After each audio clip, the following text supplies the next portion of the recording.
Hello there, welcome back to the Agostino Zinga Show with your host, Agostino Zinga, and this is episode number 968.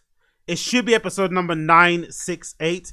If it's not episode number 968, then I apologize. But it should be episodio 968, which is Nuevo Seis Ocho in Espanol. I think so. Don't correct me. Don't scold me. Don't say anything else in between. I think that may be the case. I could be mistaken, but I think that may be the case. Wow, man, it's been a long time since I've been here. Apologies for the delay. Apologies for the radio silence. I have been slowly but surely, not gonna lie, still recovering on the sly one, still fucking recovering, still trying to put one foot in front of the other, still trying to sort my shit out, but in general, still recovering from this bad, truly bad flu that I contracted the last few weeks. It probably took me out, probably ripped me out of my routine, got me out of going to the gym, got me out of running, got me out of podding, got me out of streaming, got me out of the flow. You get me? Got me out of the flow, but I'm slowly but surely trying to put myself back into the flow, back into the rhythm, and get myself back on that horse. But I'm not gonna lie, it's hard, man. When you come up with illness the way I've come up with illness, I'm not gonna lie, it's fucking hard. I've still got loads of bogey, loads of mucus full up in the front of my face. The only good thing to come out of this, right? The worst thing has been the mucus. The worst thing has been the lethargy. The other worst thing has probably been the general dizziness and malaise. And the other thing has been obviously my voice sounding a bit odd and shit. But one of the best things to come out of it, the only thing that's been okay, has been the fact that my bouche has been fermé. Right? My bouche has been fermé. I fermé my bouche. So I didn't eat as much. So I probably lost a couple of pounds over these last few weeks, right? I probably lost a couple of pounds over these last few weeks. And that's the only thing that's been good about this illness. The only thing. Everything else has been pure bad. Pure fucking bad. I've missed out on days and days in the gym. I've missed out on days and days of streaming. Days and days of content creation. Days and days of yapping. Days and days of posting on social media. I've just been out of it, man. I've just been trying to get myself back up and ready. But you know what? I'm glad. I am fortunate, I am happy, I am over the moon that I'm back here with you today. So thank you for tuning in once again to the number one cultural commentary show in the flipping world, except no imitations. Thank you for joining me on the Agostino Zinga Show. So I've missed out on a lot, right? I've missed out on a lot, I'm not gonna lie. I've missed out on absolutely bears. I've missed out on bloody bears. So please forgive me if I'm going over some old ground. But I'm just trying to get myself back on the wagon. You get me? We've got a big random show coming later on today as well. Those of you like more of the comedy side of things, do not be disappointed. Do not be annoyed that I'm back on here on Tazs. Do not worry. That's my main bread and butter. I'll be back with you guys later on tonight. Later on tonight, we'll be going on super long. Probably going to be a 6-hour streaming shit. I've got loads of stuff to talk about, loads of timestamps, loads of clips I'm going to run into. So make sure you are there later on tonight. Probably about 11:30 my time after I come out from the gym and all that malarkey. You shall see me. You shall see me. Before we begin, big up to everybody out there who's doing their thing. Big up to everybody out there that's trying to make their shit happen.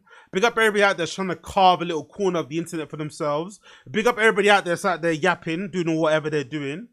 And I'm going to tell you something that doesn't make much sense because I'm a nobody, right? I'm still on my way. I'm still at the bottom of the ladder. I'm still fucking crawling my way up. I'm still trying to fucking hold myself up. I'm trying to do whatever possible to get myself where I need to get to.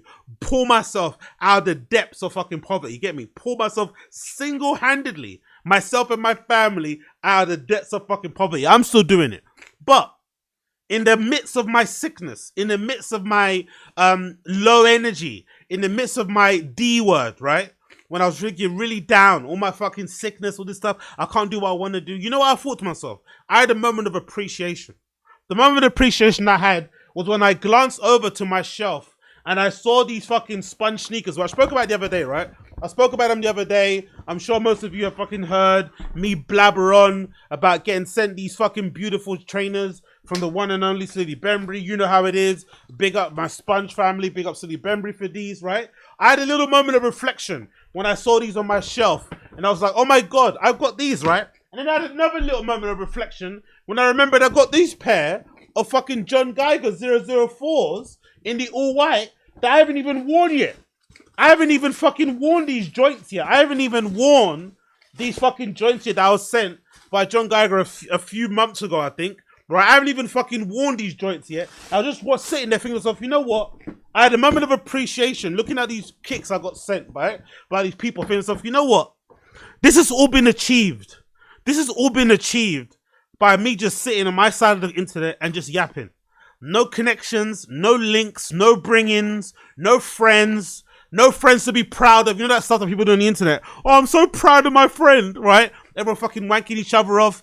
And I always find it interesting that the people seem to be proud of on the internet, they always got cool jobs. No one's ever proud of their friend who just gave birth. No one's ever proud of their friend who became a manager at some fucking retail store. No one's ever proud of their friend who just got their fucking teaching who just passed the bar exam, who just, became a teacher. Everyone's always proud of their friend when they've got a fucking magazine cover, when they've secured this campaign, when they're this stylist, they got this brand deal. It's never just regular stuff. I always find that funny. Like, you motherfuckers out there picking and choosing who your friends are based on their jobs. Are you picking and choosing who your friends are if they wear Salomons? If your friends wear Salomons, they're your friends. If they wear fucking Diodoras, they're not your friends. Is that what you guys are doing out there? Are you guys picking and choosing your friends based on holiday locations? If you go a certain place over there, cool, I'm your friend. If you go over there, I'm not your friend. Is that what you guys are doing? If that's what's going on out there, it's fucking mad. But regardless, right? I thought to myself, man got no connections, man got no bring-ins. I'm just on my own, doing my own thing, my own little corner of the internet, chatting my shit. Obviously, you guys out there supporting the thing, watching what you can watch, get me, checking out what you can check out, give me words of encouragement. But for the most part, that is all by myself. And it's been really difficult because I'm a very opinionated person. I sometimes I say stuff. I don't mean to be harsh. I don't mean to come across rude. I don't mean to come across critical. I don't mean to sound like a quote unquote hater. But I just, I'm passionate about what I'm passionate about and I speak from the heart. So sometimes they can come across wild. So sometimes people can hear what I say and be like, you know what? My guy's a bit of a brand risk. My guy talks too much. He talks too much truth. He's always fucking saying how he feels. Doesn't mince his words. So I just love that there are people out there, big up Salehe Bembury, big up John Geiger, who see, man, recognize the thing and say, you know what? Even though this guy might have some critical things to say about one or two things, might be a bit all over the place, you could tell he's got a passion for what he's into. Let's reward that passion. Let's send him some things. And to be honest, I'm only into this stuff because I'm into it as well. So it's not like I'm glazing these guys for the sake of getting these free shoes. It's more so a symbiotic relationship. I speak well about the brands because I like these brands. I like to support them. If they support me, cool. But what I think it shows is that the era and, the era of the gatekeeper, of the bringing is gone. It's fucking gone. There is no such thing anymore. I'm evidence of it because I'm a little tiny person within this big content ecosystem. I've got my little corner, little micro corner of the internet that I secure, and people are still reaching out and saying, hey, we like what you do. Let me send you a little something. So if I can do it, I'm not saying that to fucking suck myself off because I'm a nobody. I'm not saying that to suck myself up because I'm a nobody, but if I can do it, trust me, you can. Because I'm rough around the edges. I'm not media trained. You get me? I don't have the right, look per se. Yeah, I may be a little bit melanated and whatnot, but still, I'm not even getting invited to the certain, you know what I mean? Which is okay. It's all good. But I think if I can do it, you can do it too. The era way for someone to bring you in, era way for someone to hook you up with that person, put you in touch with that person, that's done for. Get your little content out there, put your phone up on a fucking tripod, lean up against some books, lean your phone up against your fucking water bottle, press record and start yapping. Start saying your piece, start letting it be known what your taste is, what stuff you're interested in. And you never know who may be watching. You never know who may be watching. You never know who's out there. Maybe like, you know what? I like what you do. I like what you're about. I like what you look like. I need someone like this to be saying what they're saying out there about what I'm doing. Let me send you a thing. It really isn't that difficult. In the past, it used to be way difficult. In the past, I'd have no idea. Even now, I do find it interesting that I get sent stuff from John Geiger and stuff. And obviously, Salehe Bembury Spunge stuff, right? You get sent stuff from these brands. But I do find it interesting that, man worked for Nike for what? I must have worked for Nike for how long? Was that 6 years? 6, 7 years, I think. I think about that. I feel I might work for Nike 6, 7 years. I had a little stint working at Adidas for about 3 years. 2 years. Or off and on, right? and I've not received a single kick. No, to be fair, those of you that have worked for Nike, those of you that know the whole like seeding game, you would know that for whatever reason, Nike are a bit weird when it comes to that stuff. Anyway, they're a little bit how do I say the word? They're a little bit, I won't say they're up there on us, but they're a little bit choosy with who they send stuff to because they can, because it's fucking Nike. So you'll be surprised, even the biggest people that you think, even the person that you think is the most lit online, has the most clout, even they find it hard to get shit from Nike. Nike are just a bit weird like that. But what I have noticed in the past, remember when I used to work there, was that if you're ever in the head office, oddly enough, if you're ever in the head office, if you got friends that work in the head office and shit, and you're just around, you can get stuff given to you straight there. You know what I mean? There's just stuff lying around. Someone's going to give you something. But it's kind of difficult to get it, you know? It's just kind of difficult to get it in general. But I guess with all things, it really just doesn't, it does really, the most important thing is your personal relationship. So if you have a good personal relationship with somebody that works there, then I'm sure they'll hook you up. But overall, it's not as easy as you think it would be. It's obviously easy if you got a bring in, but then getting a bring in requires sucking someone's dick, requires fucking touching someone's hair, putting your arm on someone's shoulder, you know, just wanking somebody. It's just being a little bit too, you know what I mean? Too friendly. You know me, I'm not on that friendly vibe at all, right? So it's a bit hard for me personally. And it's my own issue too. If I was more social, if I was more like networky, if I like to kiss cheeks and shit, do the whole like, you know, arm around the shoulder, fake laughing, my head back and my mouth open, that shit'll be mad. I'll be okay. But I do like where we're at now in society. I like where we are now in culture. People like myself can also win. Because I thought it was unfair in the past. I'm not going to lie. I did think it was a bit unfair in the past that if I wasn't posting fits online, if I wasn't posting about what I'm buying, if I'm not posting pictures of my fucking avocado toast, that I can't get in. But I like that it's changed. I like that you can just say stuff online. You can not have much of a digital footprint in terms of what stuff I post. Because I don't really post a lot of my pictures and shit I get up to online. I'm not really on that. But still, you got video of me talking and yapping. So at least that goes some way as well. I like that we got two options. So if you want to be the, you know, kissy cheek guy, going to all the events, being happy clappy, having all the cool friends, you can win in a big way. Nowadays, you can win in a big way. But if you also want to be antisocial, yeah, you kind of want to be a little bit of a lone wolf that I am, you can do it your way too. But I do find it interesting. That the one that I've been supporting, man, are the independent brands. You get me? The indie brands are the ones that are holding man down. The indie brands are the ones that are sorting me out. The indie brands are the ones that are saying, hey, we like what you do, continue doing it. And I fucking appreciate it. So big up all the indie brands. Big up everybody out there holding man down and shit. I appreciate it greatly. But I just wanted to say as a message to everybody. And it's not, honestly, it's really not to like suck my own dick. But it's a message to everybody out there, like, on God. If I can do it, and I'm the most like, get in your own way kind of guy. I fumbled a few chances. Like I said, I'm a little bit rough around the edges and shit, but if I can do it, I swear to God, if I can do it, you can do it too. But it really does start with you doing the hardest thing, which is the hardest thing possible, because I've done it before. The really hardest thing to do is to start. That's the really difficult thing. Difficult thing is to get yourself in front of a camera and sit there and start yapping. It's fucking embarrassing. You're going to feel like a fucking loser. You're going to feel like a fucking beg. You're going to feel like a fucking neek. You're going to feel like a fucking dork. You're going to feel awful. But the more you do it, the easier it becomes, the less embarrassing it is. It's not going to become, it's never not going to be embarrassing. Don't get me wrong, right? Same thing like, you know, I DJ and whatnot, right? And I can count on one hand, right?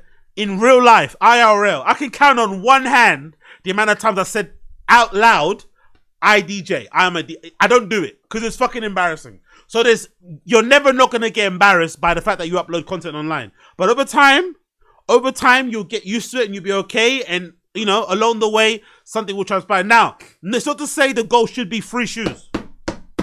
The goal should never be free shoes. I think the goal should always be, can I get my voice out there? Because there's a lot of people online just chatting shit, right? There's a lot of people out there just chatting shit, you know, putting out like, I just saw a debate on Twitter recently, on sneaker Twitter. I saw a debate saying that, what's his fucking face? Ronnie Fag, the creative director of Kith, is one of the best creative directors ever. He's going to go down in history. I'm like, what? That's obviously bullshit. So if you disagree or agree with that statement, you can get your phone out, lean it up against a bottle of water and just start yapping.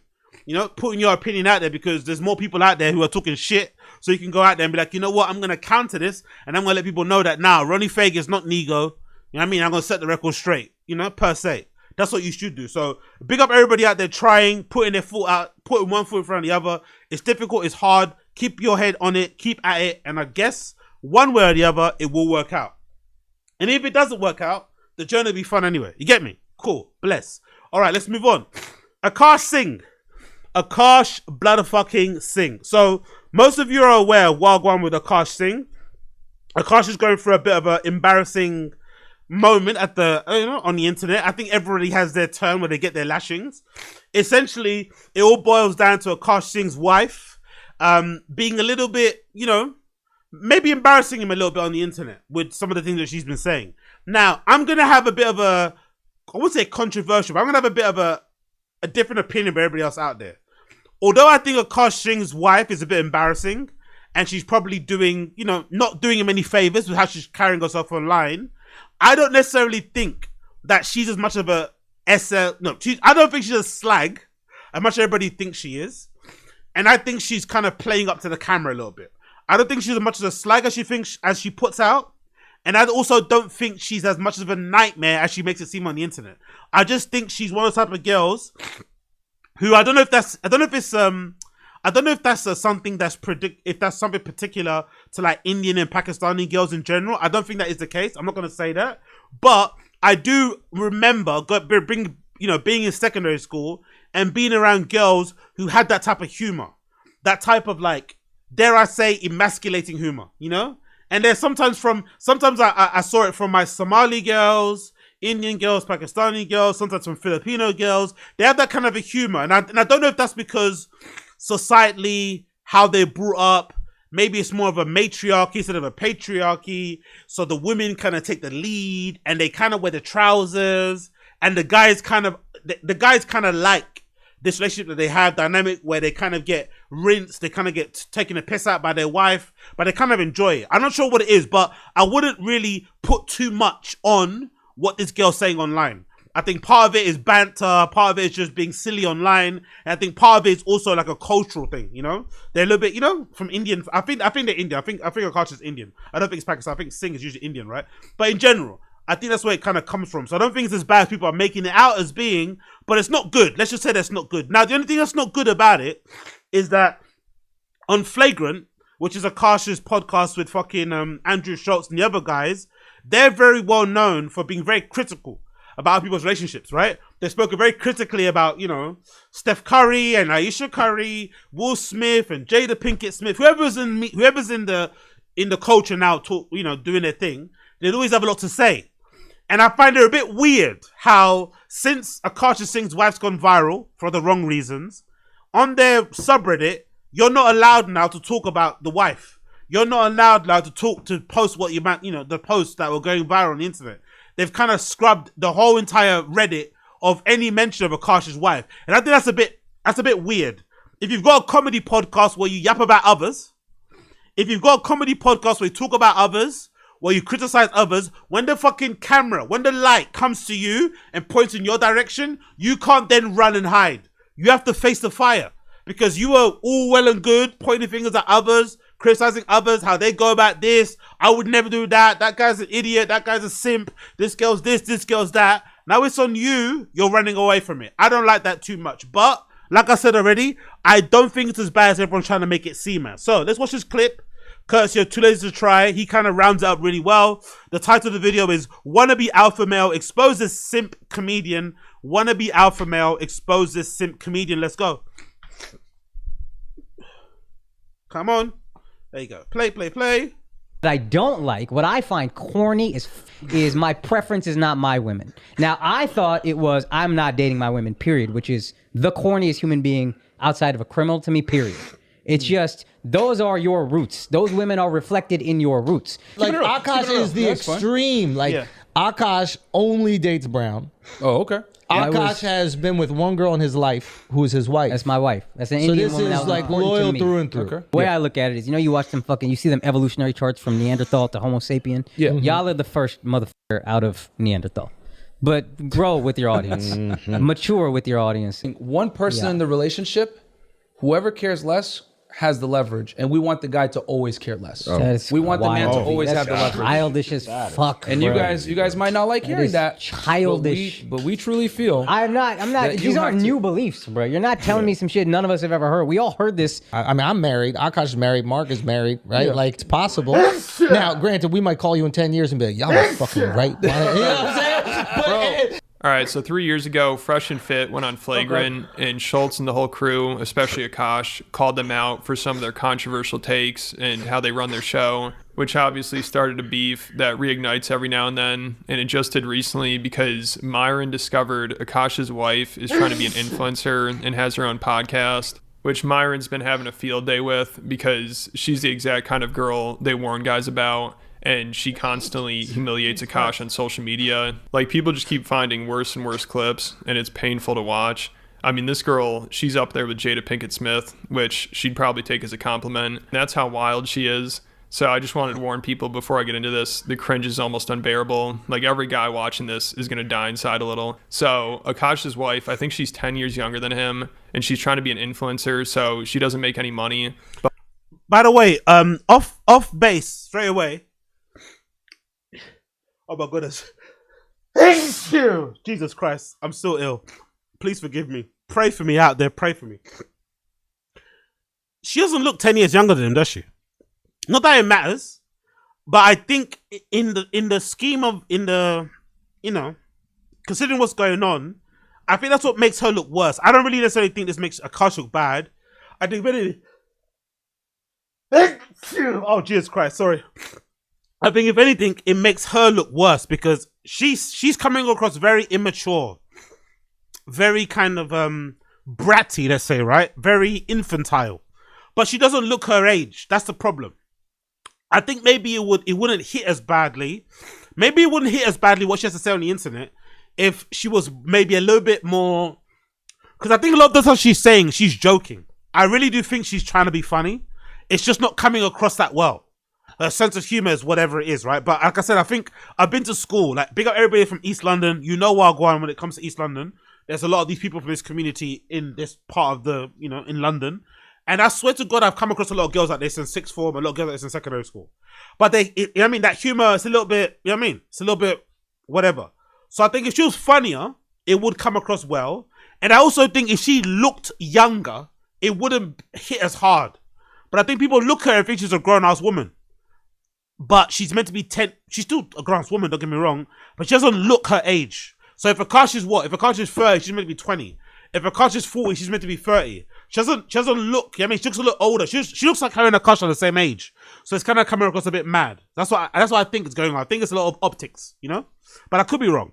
But she spends his money like crazy. Most of her videos are like shopping vlogs and vacations. And when she was asked if they split finances, she said, his money's our money and my money is my money, which Akaash sounds really stressed out about. Like, she had him on their podcast and he started flipping out about how she basically won't do anything except spend his money. For those of you who are new here, hi, my name is Jasleen. I'm a stay-at-home wife, but I don't cook or clean because I don't feel like it. And my husband is a full-time stand-up comedian and he buys me lots of nice things. When I say I'm tired, she can't just let me be tired. I travel, I work, and I'm very blessed to do what I do. But when I tell my wife I'm tired, I want her to say, I'm sorry, baby. I understand. That must be exhausting, buying me all these things. Instead, she goes, so am I. And if I dare open my mouth to go, what the f did you do that made you tired? Now it's a problem. Now it's a fight. So I gotta sit there. I went to Pilates. Oh, that's what I'm saying. Yesterday, I worked the entire morning. Has anybody else noticed that she has a particular voice? And I think all girls do this, right? Girls have this voice that they put on with their partners, with their spouses. Girls also have a voice they put on social media. And I honestly do think she's acting a lot. She's playing up for the cameras. I don't think she's like this all the time away from the cameras in private. I don't think so.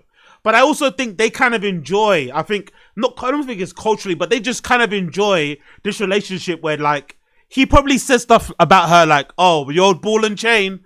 Oh, here she comes again, texting me. But secretly he loves it when she texts him and asks, hey, where are you? When are you coming home and shit?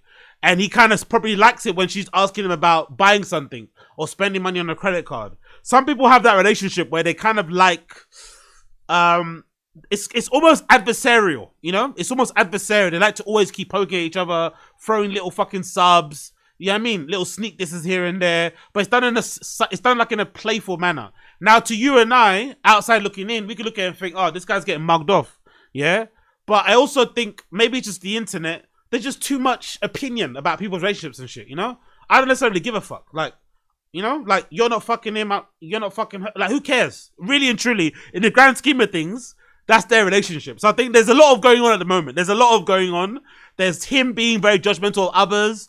There's the way they come across on the internet. There's probably her not being funny enough. There's probably her not looking as young as she probably should look to make it come across a bit more playful. There's this like probably too much of their relationship being put online in the first place, so you get to see the inner workings of them, and it's a bit weird to kind of judge and to look at.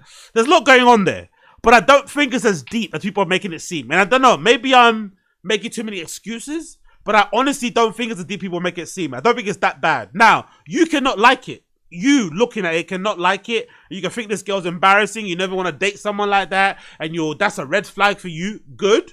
But I don't think it's as bad as people make it out as if, oh my God, this girl is definitely cheating on fucking Akaash. She's doing this, she's doing that. She's going to run off with her money. I don't think that's a good representation, or that's a good, that's the correct conclusion to come from this. You cannot like what you see, but I don't think that means all that other shit. Tonight, whatever, I finally get a workout in because I'm trying to be less fat, and then she's like, babe, can you take out Happy? I'm so tired. And I'm like, are you fucking kidding me? And then I take you to Mew Mew and you buy whatever you want. That's the bare... Excuse me. No, I didn't buy whatever I wanted. He limited me. I am on a budget, okay? Because you want a house that I don't care about. A house. In the Hamptons? Is this the Hamptons? Yes. Yeah, they're all the Hamptons. And this girl's so out of control. She has hardcore feminists feeling bad for Akaash. Like in one of her most popular TikToks, she's yelling at him because she doesn't have enough room in her closet for all of her clothes and handbags. And the top comments are like, I'm sorry for that man, and I'm almost never sorry for a man. And girl, please don't make me side with a man. Girl, don't make me agree with him, please. But again, I think all girls have women like this in their friendship group. I don't think a single girl can lie. I think all women have a friend like this in their friendship group who's a fucking nightmare. I think they all know this to be true. So I don't think these comments are really they don't really say that much. It is what it is, isn't it? Like, I don't know. Girls be annoying sometimes. Guys be annoying sometimes. Shrug shoulders. Do you know what my fucking husband just tried to do to me? Yeah. We're leaving. Shut up. We also just redid our closet. This is all her closet now. She took the whole closet. I don't have space for. Can you guys show? Yeah. I don't have space. Oh my God. I'm not doing Look how that. Space exists. I'm not doing that. We were supposed to build a wardrobe, but Akaash didn't want to do For it me, because he's too because cheap. I took the smaller closet. Do you know how much fucking space he has? Look, utilize the shelves, you idiot. Akaash, for real, I like my clothes spread out. Then, no. I don't want them all on the same rack. So it's really bad. Don't get me wrong, right? The woman's a fucking nightmare. But I think she's aware of this, right? But I think she's playing up for the cameras. Don't get me wrong, this clip isn't good. She seems like a fucking nightmare. But I also think she's playing up for the cameras a little bit. She's putting on her baby voice. She's being whiny. I think she knows exactly what she's doing. I don't think this is like, I don't think this is a one-for-one representation of her personality. Now, like I said, I just find it funny how Akaash can be on his podcast pointing fingers at others, judging others in their relationships, saying what he has to say about fresh and fit guys when he's getting run like this at home. That's the funny thing about it. But to be fair also, think about it, Mandem. Big up a Mandem out there. You must know guys in your social group who have the most to say about other women, who are very judgmental, who sometimes have some very, bordering on misogynistic opinions on certain things, but back at home, they're getting run.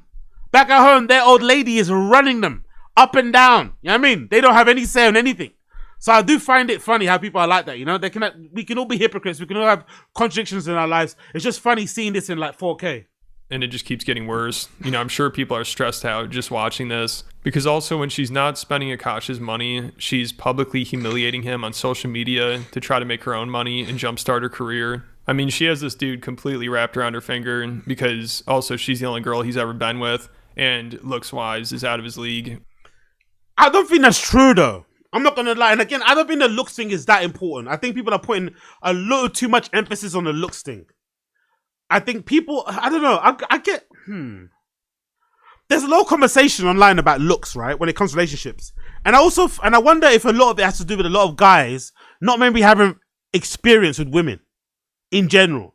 Because I don't know about you guys out there, but I've been in many situations in my life where I've maybe approached a girl who people would describe as a 10. And usually those experiences go way better than if you approach somebody that's, you know, you would describe as a 5 or a fucking 6. And why is that the case? Because the person that you describe as a 10 most likely doesn't get approached as much as you think they do. Number one, because they're probably busy. They probably, I don't know, they're not around as much. They probably got other stuff going on. And just because of the way they look, guys can sometimes get intimidated and think, oh yeah, that girl will never be into me. So you never approach. So sometimes, you know, you realize that along the way in your fucking adulthood, on your dating experience, that actually the hotter the conventionally more attractive a woman is, usually sometimes the easier, quote unquote, they are to sometimes date, to get in a relationship with, hook up with, whatever it may be. Now, I think also there's too much onus, in my opinion, put on the whole looks thing anyway in general. I think maybe it's a guy thing. Maybe women don't really care about that sort of shit more. They've got other reasons why they're going to be with guys. But I think the whole idea, because I feel like when people say when he said what he said there about she's out of her league, I feel like it almost gives her the reason that she can act like that. I don't think that's the case. I don't think you should let anybody treat you with any level of disrespect based on what they look like, based on how much money they earn, based on that. Because it happens a lot in like, even in my scene, right? In terms of like streetwear, fashion, techno, all this stuff, right? There's a lot of people that kind of treat people based on their stature. Oh, you're a professional this, I'm gonna suck you off. Oh, you work at this club, I'm gonna suck you off. Oh, you're at that agency, I'm gonna suck you off. Oh, you work at this brand. You should treat people based on how they treat you. Respect meets respect. You treat someone with respect, I respect you back, kind of thing. But you shouldn't be treating people better, basically, based on their fucking looks, especially. That's fucking insane. Or giving them more room to be a bit more of a dickhead to you because they're hot. That doesn't make any sense. That doesn't make no sense. Doesn't matter what the person looks like. That doesn't run at all. Zero across the board. It doesn't serve anybody good. The woman, the guy, whoever, it doesn't serve anybody good if there's this weird imbalance in a relationship because you deem that person to be more attractive than you and you're just grateful to have them, so you let them walk all over you. That's not how it should run, in my personal opinion. But if you're gonna do that whole fucking narrative, I don't know. Maybe I'm blind, but I don't think she's that much hotter than him. No pause, no homo, no nothing. If we're gonna go down that road, if we're gonna do the whole like, oh yeah, she's probably the hottest girl he's been with, but is she really that much higher? You know what I mean? Like, if you're gonna put him at a 5, what would you put her at? An 8, a 9? Come on, man. Let's be real. You know, so I don't even think that even makes any sense. So I think there's a whole lot of weirdness going on here. Most of it is to do with their relationship and their interpersonal dynamic. But I think there's a lot of people putting a lot of their own shit on them, you know? A lot of projection is going on online. A lot of projections going on online. Maybe people will like identify a lot with Akaash because maybe there are a lot of guys out there like Akaash who are very mouthy, don't have a lot of experience with girls, but have a lot to say, right? And then they get, you know, in a situation like this. Maybe there are a lot of girls also like this girl out there who this is what they really like, but they kind of, you know, hide it. And she's just showing it and it's trying to expose to people. I don't know. But either way, I think the whole looks thing and respect, that's out. Have people treat you well across the board, regardless of what you look like, regardless of what's in your pocket. If someone treats you like shit, move on to the next. You should never accept any disrespect, no matter who the person is. I don't fucking care. No, you know what I mean? You should move. Everyone you should be treated the way you want to be treated. Simple as that, across the board. Life is too short nowadays to get treated like shit, especially by someone that you're deemed to be in love with. Fuck with that noise. Which comes with a price, literally. So she knows she has all the leverage and she acts like it. I mean, Akaash, he's out there working all day so he can afford her lifestyle. Well, she sits at home reminiscing about her time in college. Sometimes I get so painfully nostalgic for college. So for context, I went to college from 2011 to 2016. I was popping my pussy and living my best life in these white boy frat houses. And I had a roster of guys that I would rotate through. So it's like, ugh. Now, would I be like, I don't know, man. I think because when you say these things, maybe people make you think when you say these, when I say what I'm about to say, people are gonna think you're like a simp, you're a cuck and shit. But I don't know, like, I don't care. I'm not gonna lie, I don't care. As long as your relationship with me, whatever you say about your past, I don't really give a fuck. Now, personally, I'm not the biggest fan. This is just a little pet peeve of mine, just on my personal experience. Especially if you're a guy and you're an honest guy like I am. I like to be honest and straight up. Sometimes to a fault, right? That's part of my little, let's say that's one of my that's a repertoire I have in my toolbox when it comes to game. I'm sometimes too honest and too upfront. Now, for me personally, I think you should probably do away with talking about your past and relationships.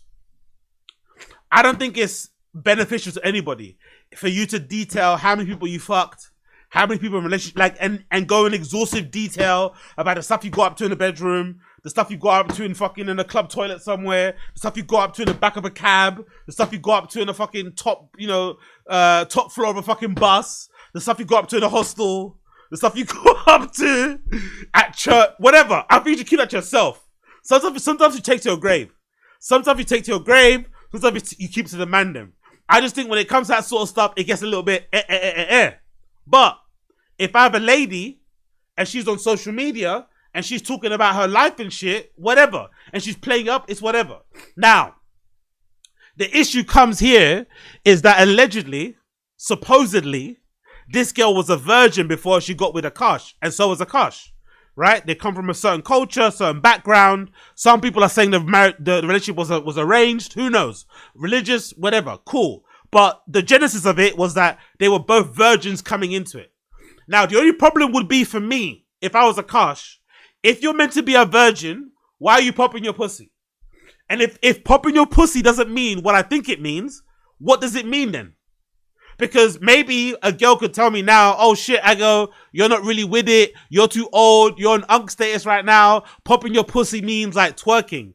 Popping your pussy means like being sexy and showing yourself and, and having a good time. Okay, cool. But let's make that clear, Because when you say popping your pussy and then you follow it by saying I had a roster of guys, what does that mean? What does that mean? What are those roster of guys doing? Are those rosters of guys dancing with you? Or are they fucking finger banging your like what's going on? And also, I found out, right? This is fucking insane. I found out on social media and on the internet, reading through comments and stuff. I don't know when this happened. But you motherfuckers are insane. Whoever's doing this out there, you motherfuckers are insane. I found out that there is a certain population of women out there who think if they don't have sexual intercourse with a penis, but they do everything else, right? There's certain women out there who think if they do everything else except allow a man to put their penis in their vagina, that means that they're a virgin. That's what I found out online recently because of this debate. I found out there are girls out there who honestly think they are still virgins if they let guys do everything except put a penis in their vagina. Now, I'm here to tell you, you're not a virgin. I'm sorry. You are not a virgin. If you let a guy, whether a relationship or not, whether it's a fucking random, I don't care who it is. If you let a male do everything except have sex with you, in the conventional sense, you are not a virgin. I don't care what you say. You are not a virgin. And the funny thing is, I kind of knew about this because I used to work at Hollywood Bowl, right? Big up Hollywood Bowl. If you know, you know. Back in the day, I used to work at this bowling alley in fucking Beckton, right? Near Beckton. If you know Beckton, East London, you know what I'm talking about. Big up the Beckton crew. I used to work in this bowling alley, right? This bowling lane thing. And I remember that bowling lane alley used to be popular. Now, maybe it's an area, but I don't think so. But it used to be dominated by mostly Indian and Pakistani people. Kids, especially. They used to love going there because they could stay there all day. You be in a bowling alley, you can do bowling, you can play in the arcades, you can have some food. The guy will get the girl back in his Honda Accord or whatever, and they chill. But one thing that was always funny was that from time to time, working in the bowling alley, these guys would be in there all day, basically. They'd be there from like when it opened all the way to close, right? Lip-sync each other, just lip-sync all day long, mad lip-sync. But from time to time, you would maybe bust around the corner to clean something up, and you might, catch a guy, finger blasting his lady. And it was always funny because those type of people were still the type of people that would say they're virgins. And I don't necessarily think that's true. I don't necessarily think if you've got your legs spread eagle on a couch somewhere in the fucking, arcade around the backs. And I don't know. I just don't necessarily think that makes any sense. I think being a virgin should just be like, you have done no sexual intercourse shit. None of that. Zero. That's what being a virgin should. I don't know. I don't understand this new modern interpretation of what being a virgin is. Because I personally think if you've done everything except having sex, you're not a virgin. It's just not possible. That doesn't count. And there needs to be like an asterisk put on your on your virginity per se. Now everyone's free to do what they want to do. I'm not saying you can't do what you want to do, but the idea that you can pop your pussy and it not be sexual is insane. Right? But do I care if my lady was online talking about her stuff? Not really. But I think in general, if you're in a relationship, be very careful. Be very wary of talking about this type of stuff anyway. Because I've noticed myself, and I'm sure the guys can attest to this. I've noticed whenever I've dealt with a girl, and we get into that conversation of like, oh yeah, who have you been with? How many people have you been with? What did you do? Tell me some of your wildest experiences, all that sort of shit, right? If they go first, and then you say what you say, no matter what they said, your one sounds worse. Especially if you're honest like I am. Because I'm honest. I'm not going to lie. Right? So when they ask me about, oh yeah, how many? I'm going to say, I don't remember. Like legit. And it's not even like on a bragging thing. It's like, I lost count. And if I have to go into detail, you're not going to like it. And if you have to go into detail, I'm not going to like hearing that either. So I think as relationship-wise, just avoid that conversation overall. Sometimes it literally hurts my heart. And when the nostalgia is that painful. My wife also hadn't had any sexual partners, so that helped us connect a lot more. Now, let me ask you this. Do you believe her? So someone needs to take her phone away. I mean, that was brutal. I almost feel... Also, what is this obsession, in my opinion? And, is this like a manosphere thing? Is this a manosphere thing? What is this obsession with guys wanting to find virgin? Is this like a manosphere type thing where everyone wants to have a virgin? I don't get this. I understand maybe not wanting your wife to be a whore, formally. Maybe I understand the mentally why you wouldn't want that, right? Why you wouldn't want, all your friends to know who your wife is prior to you getting with her. But what's this idea? What's this fantasy that guys have with getting with a virgin? Because in my opinion, it doesn't make sense. Because guys want a really attractive girl. They want a girl that's very experienced sexually, whatever that may be. But then you also want her to be a virgin. How's that gonna work? How's she gonna do all the stuff you want her to do, right, in a sexual relationship, but then also be a virgin? How is she gonna be very attractive conventionally to you and to maybe many others, and also be it doesn't make sense. It almost seems counterintuitive, It's a bit of an oxymoron in that regard. But it seems to be a really massive desire for guys. So then I guess in a weird way, guys are creating their own problems. Because guys are out here saying, if you've got more than 2 bodies, you're basically a whore, right? Guys online are basically saying, if you've got more than 2 bodies, you're basically a whore. If you wear a boob tube online, if you got a profile picture with you in a boob tube, you're basically a slag. If you've got an OnlyFans, you're a Jezebel. So because guys are saying that about girls are now deciding, okay, cool, I want to improve my chances of dating, so I'm going to lie. So girls now just lying straight up and saying, yeah, I'm a virgin. When they did everything but fuck somebody. It's like, bro. Feel bad for Akaash, but he's probably just like, hey, at least she's doing something other than spending my money. And obviously he should have known what he was getting himself into, but he was in denial. The most disturbing thing is she's obsessed with her podcast co-host's husband. It's so uncomfortable. She'll talk about how attractive he is all the time, and she'll bring up his dick, and she's begging them. Now, for me, in my personal opinion, again, this is just, I've got my opinion only. You have yours, all good. I personally think I'm not that worried about Akaash Singh's relationship with this girl.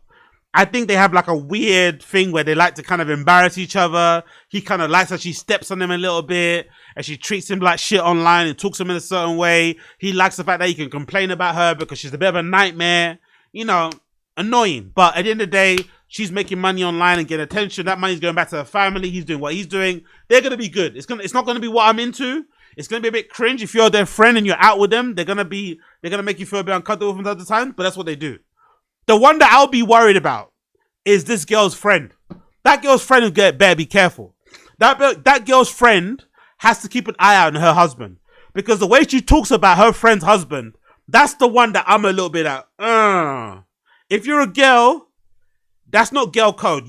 That's a big red flag. If one of your fucking girlfriends is like constantly talking about your guy and about how he's her type and about how she want to do this and do that, and she's so desperate to have a fucking foursome and whatnot, I'd be very, very worried. I'd be very, very worried about, Akaash's wife's friend, because it looks like she's plotting to have an orgy with her. And she's also even like, Akaash is great and everything, but I think your husband might be even better. Akaash is such a fucking king. Like, everyone knows he's the best husband, and I don't often find men that measure up to him. And like, Nav completely measures up to him, if not more. Can I just say, like, not in a weird way, he's so good looking. Oh, thank you. Would y'all ever have an orgy together with your husbands? Rhea, She tried. I'm actively trying to have an orgy because this couple is so fucking good looking, and you haven't seen Nav yet, but wait. This is, and again, I don't know. I'm not in the sex positive community, right? But isn't it usually mostly meant to be like mutually beneficial, right? In a sex positive community. Even if you're like in a sex positive community, you're in a swinging community, wouldn't you be a little bit perturbed if your partner or your wife was like super eager to try and like get somebody else in the bedroom, but then you weren't that into it? It almost sounds like they just want to pass. You know what I mean? If you have to both kind of be into it, of the same level to make it make sense. It sounds more like she wants to, like she's really wants to have an option, have an opportunity to fuck her friend's husband. But the friend doesn't really seem to be that into it. But then in a weird way, the way the friend's reacting, girls are hard to understand, but you always get the feeling like it's almost like a validation. Like, oh yeah, all these girls think my husband's hot. Like, she doesn't really, the alarm bells aren't ringing. Or maybe she's just her friend, she's like looking past it. But I don't know, if I'm this girl in pink, if I'm the girl in pink, you have to be very, very, very, very, very, very cautious of your friend in blue. Your friend in blue is trying to get your man. And not even get him, like, trying to take him off him. He's just trying to fuck, just to kind of like, say she did it. I'd be very worried if I was a girl in pink. Wait till you fucking see him. His body goes crazy. His face card always slays, never declines. And it's kind of weird because I'm talking about your husband. No, I kind of love it, but I'm like, us for it? Okay, maybe. I just know that Nav's dick is like at least 10 inches. You would only be down for an orgy if we did it. It's thick. I'd only been down for an orgy if Yeah, so this is just sad to see. I mean, it sounds like Akaash is a good husband. He tries to do everything right. He spends all this money on her, but it's not enough, and she still feels the need to publicly humiliate him and try to hook up with her friend's husband. Like, also, they actually had their husbands on the show, and Akaash's wife, again, makes it... And again, let's talk about looks. And again, looks are not important. It's not about looks, man. Honestly, it's not about looks. But I'm not going to lie, right? Again, we're not... I think the looks thing is just a bit... But that guy isn't even that much good looking in fucking Akaash anyway. Just a regular guy. Like, that's what I'd be offended by. Like, it's one thing for your wife to be like creaming her pants over fucking Bad Bunny, over ASAP Rocky, over, I don't know, whoever the guy is that dates fucking Dua Lipa. Like, whoever the person is out there that's a hot at the moment, right? Cool. But like, this is just a regular guy. Just this regular guy is making your wife like all hot and flustered. It's making her drop all these little sexual innuendos. I'd be a bit worried. I'd be a bit like, hold on. You know what I mean? Hold on a minute here, love. Hold on a minute here, love. Very clear that she's really into this guy. Like, she keeps hitting on him right in front of Akaash. And the guy's wife, too. Her co-host, I'm sure, is kind of uncomfortable about this. Like, it's just so awkward. She has no respect for Akaash.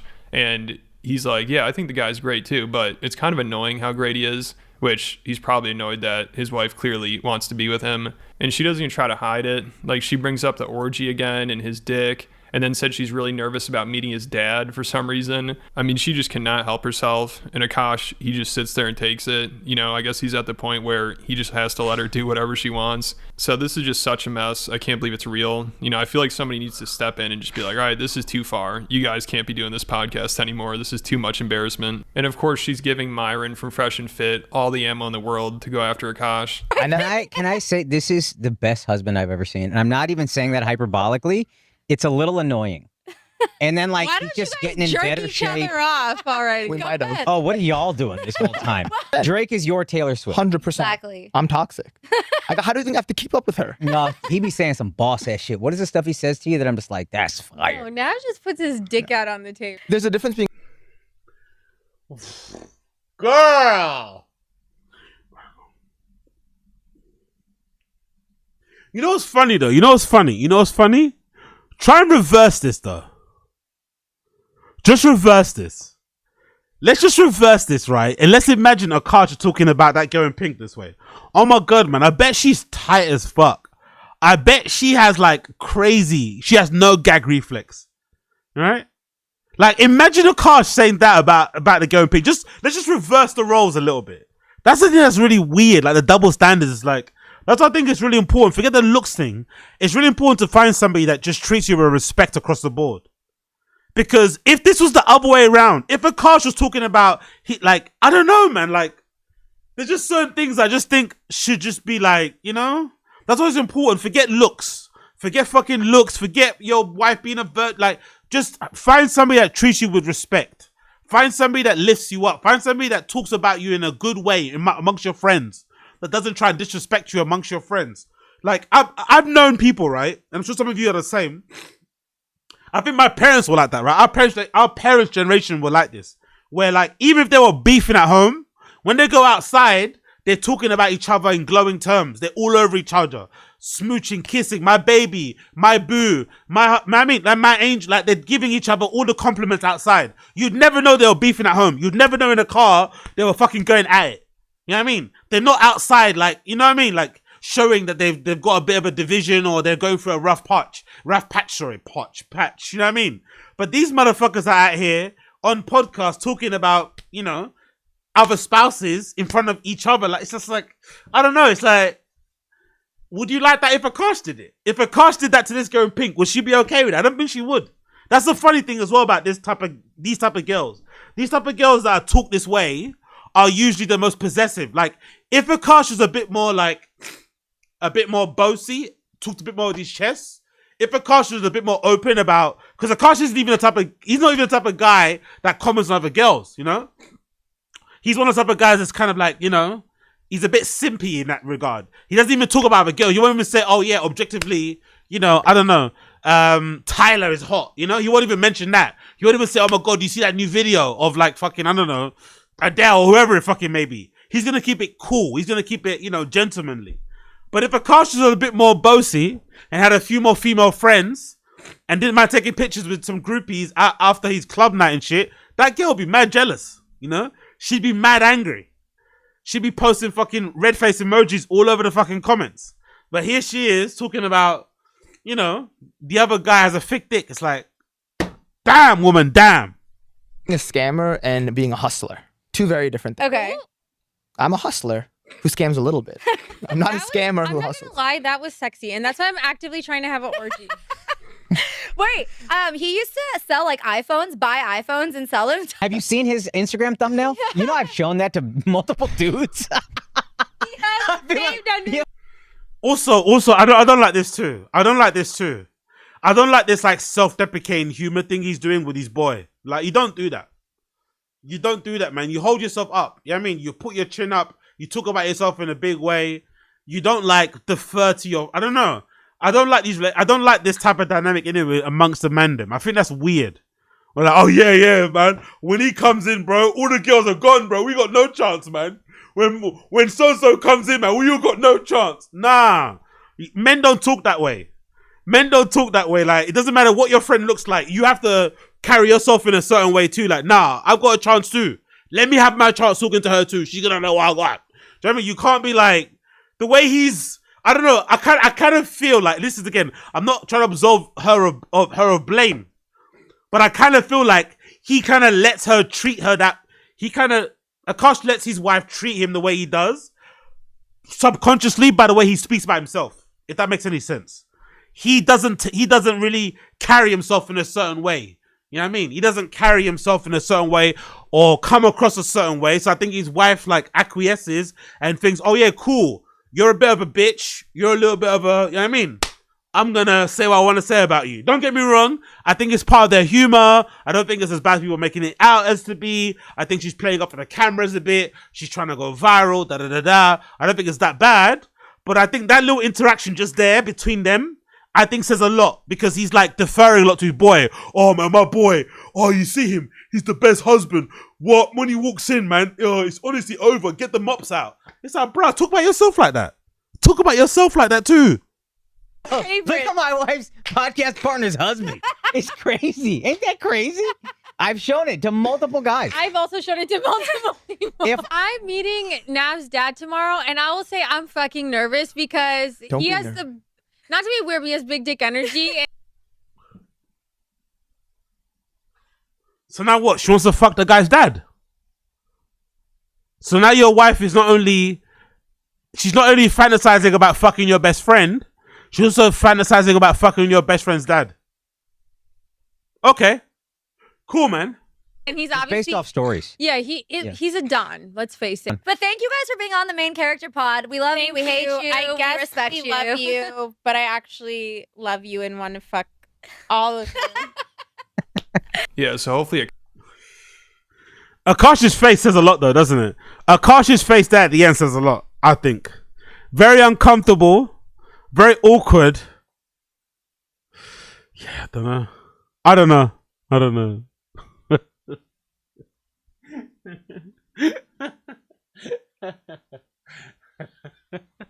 You know what's funny? You know how I just realized? I wonder if the whole room thinks Akaash is the ugly one. You know what's funny? I think that might be the case, you know? I think everybody in that room thinks Akaash is like the ugly duckling. Because the pink girl, the girl in the pink jumper, isn't saying what, you know, Akaash's wife is saying about Akaash. You know? It's almost like they wouldn't all mind doing a threesome without Akaash. Like, just let they'd be all down. Just let Akaash hold the camera. Akaash can hold the camera. It's brutal, bro. Fucking brutal. But hey, what I don't like about it is all this shit, right? Like I said, what I don't like about it is stuff like this. Now when you go on the fucking Flagrant subreddit, look what happens on the Flagrant subreddit. They've banned and they've deleted all posts pertaining to Akaash's wife. Banned and deleted. Half Asian and like bad. The wedding. Like, I would literally call off the wedding. Sounds absolutely miserable. Delete. Removed. Look at that. Removed.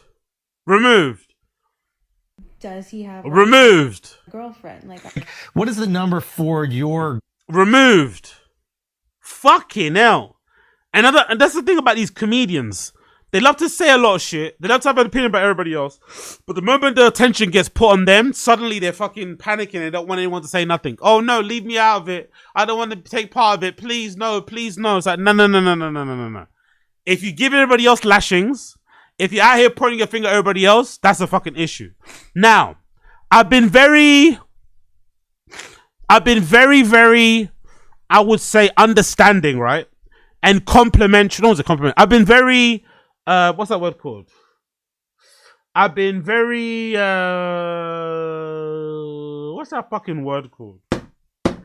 I've been very, understanding, right? About Akaash's wife and how she's been going on online. Now, me personally, I don't have an issue about what she's saying, what she's trying to put out there, but I think this would annoy me more.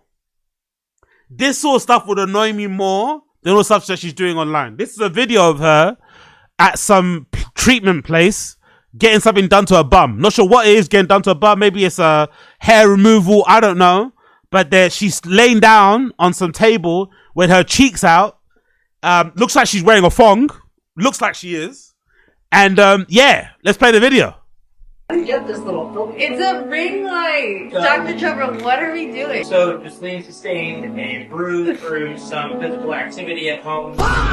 And we treat a lot of bruises here, bruises for many different reasons. And so we amassed a laser called the baby and the Also, I heard you're single. Is that true? Alright, we're gonna go back to treating. Typically, we get these types of bruises on the neck. Wait, we why? call them something else on the neck, and it's surprising we can get a lot of patients that come in. Get this little. You see what I mean? Like, I don't know. I can kind of excuse some of the sexual innuendo conversations. I can kind of excuse the whole, like, I don't know, stepping on your balls type of like dynamic they have, where she kind of wears the trousers and shit, culturally, whatever. They're from a different place than me, blah, blah, blah, blah, whatever. But if I was in Akaash's position, I think this would annoy me more. This would get on my gears a lot more. Like, the unnecessary flirting, you know? It's like, I get what you're doing, but this is just not how a married woman should be carrying themselves online. Same thing goes for a guy. When guys are online overly flirting with like a podcast guest and you're in a relationship, you're an idiot. You know what I mean? You're disrespecting your wife at home. You know what I mean? When guys have got, you know, wives and children at home and they're out here doing fucking pickup content and going to fucking clubs and shit and try to hook up with random girls, you're an idiot. You're disrespecting your wife at home. So I think the rules apply across the board. I'd be really, really pissed off about something like this. And this is sort of thing that would, in my opinion, this would do more to break up a relationship than her talking about, you know, fantasizing about fucking your best friend or some shit, you know? This would annoy me way more because this is a stranger. This is some random shit that's not necessary. You don't need to post this online this way. You don't need to do it in this way, you know? You're doing this in this way for a reason. You're just being a little bit too open, flirty, in my personal opinion. Now, the weird thing is, again, there are girls like this who do all this stuff, but they don't put out. So I think as a guy, you have to be, I don't know, I guess it's a case-by-case thing, because I've known many girls who have this type of personality where they're always throwing out sexual innuendos, they're always flirting, but they're not really like that, you know? They're not really about that life. And I'm sure some of you guys know what I'm talking about. So you can't read too much into it, but then you can, if that makes any sense. It's hard to kind of judge. It's all over the shop. It's a really weird situation that they're going through. But I do find it very hypocritical that this podcast that speaks about everybody else, Flagrant 2, they have a lot of opinions. They're very outright. They're very forthright. They're very fucking loud and vocal about everybody else and what they do wrong. But in the moment it comes into their house, the moment the light gets shone back on them, suddenly they're deleting posts all over social media. They've ignored, I think they had an episode just dropped recently and they completely ignored this topic, didn't address it. It's like, brother, come on. Your wife's been going viral for the last, 48 hours or some shit. You have to, you know what I mean? If this is somebody else's wife, you'd be talking. If this was Ayesha Curry, they'd have a fucking whole segment about this. If this was Jada Pinkett Smith, you know, embarrassing Will Smith again online, they'd be talking about it all day long. So I do find that really, really funny and really, really odd. But I guess we are how we are. Moving on. Did you guys hear about this? A man charged with further offences following the Huntingdon train stabbing. I'm sure some of you guys heard about this a while back. A few weeks ago, actually, some random dude decided to just stab up a bunch of people on a train. Luckily, no one died. People obviously sustained a lot of serious injuries and shit, but luckily fucking nobody died. But it was a really weird story because it felt like the news was purposely not reporting on this story because the guy was black. And it's a thing that happens in the UK. I don't know. We have this thing in the UK when it comes to like race and certain news topics and certain whatever crime stuff that people tend to kind of, I don't know if it's a woke thing. I don't know what it is, but people tend to kind of avoid talking about certain things. Like, for instance, the whole issue that was going up north a few years ago with, you know, quote unquote grooming gangs and maybe the prevalence of, you know, young girls getting R-worded in a certain part of the community and shit. There were certain news publications that would go out their way not to mention the backgrounds of where these people were from, not to put their names out there. I guess as a way to maybe not to kind of like encourage any like Islamophobia or wherever else it may be. But it really didn't do the service. It really didn't do the story service, and it kind of felt like people were running cover. It kind of makes it worse because you're purposely trying not to mention the race of the people to avoid any sort of racist attacks, but then you're actually then confirming to the people who think the country is being controlled and being steered in their direction by not mentioning it. So it's a bit all over the place. But luckily, the guy got arrested. Nobody died. So everything kind of sorts itself out in a way. But I did find that whole story very, very strange when it kind of went online. I feel like no one was trying to say. And then the only people that you get talking about it are these like independent news platforms or people sharing CCTV footage or whatever it may be. But the main publications, the main fucking, news organizations were going out their way to not mention who the guy was. But anyway, let's read the article. It says as follows. A man been charged with a further offences following a mass train stabbing in Huntingdon earlier this month. Anthony Williams, 32, was previously charged with 10 counts of attempted murder. 10 counts of attempted murder is fucking insane. 1 count of assault of occasioning actual bodily harm, and 1 count of possession of knife over alleged attack. I wonder what counts with a knife, right? If you have a knife in your hand, I wonder what counts as attempted murder and what counts as assault. I wonder. But I guess the whole point. I guess maybe they're trying to say he went to he stabbed 10 people, but then he might have. No, actually, 10 counts doesn't mean you stabbed 10 people. 10 counts could mean there's 10 accounts of stabbing. I don't know. But I just find that interesting. The difference between like assault and actually trying to kill somebody. I think if you have a knife in your hand, you're trying to kill somebody, no? I don't think if you have a knife in your hand, you're not trying to kill somebody. I don't know. He was also charged with another count of attempted murder, possession of a knife over an incident on the Pontoon Docks DLR Lightway Station. Williams of Langford Road, Peterborough, has now been charged with 7 more offences, all related to instances the day before the train stabbing. Attempted murder of a 14-year-old boy. An attempted grievous bodily harm of a 20-year-old man. A 22-year-old man, attempted murder. A fray and possession of a bladed article. Theft of knives from Asda. Jesus Christ. He stole the knives, Man stole the knives from an Asda. Common assault of a... It's kind of weird because in my experience of being in supermarkets and shit, knives are usually either in a locked kind of cabinet or they have these massive alarms on them. So he must have just ran. Like, knives are not that easy to steal. Knives are either behind the cabinet, behind the till, or behind the cabinet, behind the till, or they have a massive, alarm system on them to prevent them from being stolen. So him stealing knives is kind of insane. British Transport Police Chief Constable Stuart Cundy says these are significant sets of new changes. Our investigation to the awful incident in Huntingdon has also focused on other offences. We are working closely with colleagues in Cambridgeshire and Hertfordshire, along with the Crown Prosecution Service, to bring these charges. I would once again like to stress the importance of not saying or publishing anything which might jeopardise or prejudice ongoing criminal proceedings or the integrity of the investigation. Nah, bro. We got to talk about this stuff. You can't just ignore it and pretend it didn't happen. We got to talk about this shit. Williams was remanded in custody when he appeared in court earlier this month. And there's actually a video. There's actually a video of him early on. This is early door. I don't know if this is before or after the train attack, but he doesn't look all the way there. I'm not going to lie. The guy doesn't look like he's all the way there. I'm surprised they ever mentioned that in the arrest. I'm not sure if that's something they're going to mention later. But there's no real mention of his mental state because he doesn't look like he's all the way there. He looks like he went through some sort of mental break or something. He doesn't look normal. He looks like he's talking to himself, muttering to himself, arguing. I don't know. He just doesn't look all the way there. But imagine how scary this was. This is outside of a barber shop. This guy just going crazy. I don't know what he's doing outside of a barber shop. And then he walks in with a knife in his hand. Imagine how scary this must have been. He's got I think it's a Magnum too, by the way. I think it's a Magnum. I'm not gonna lie, right? There's again, not judging anybody out there and still judging.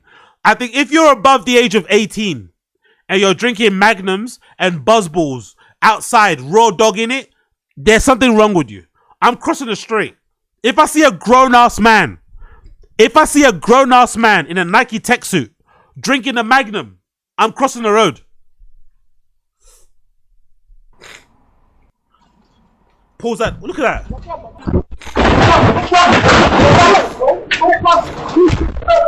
I can call you out. I'm busy, bro. You can catch business. I do what I have to do, bro. I'm allowed to, bro. So, how I need to do,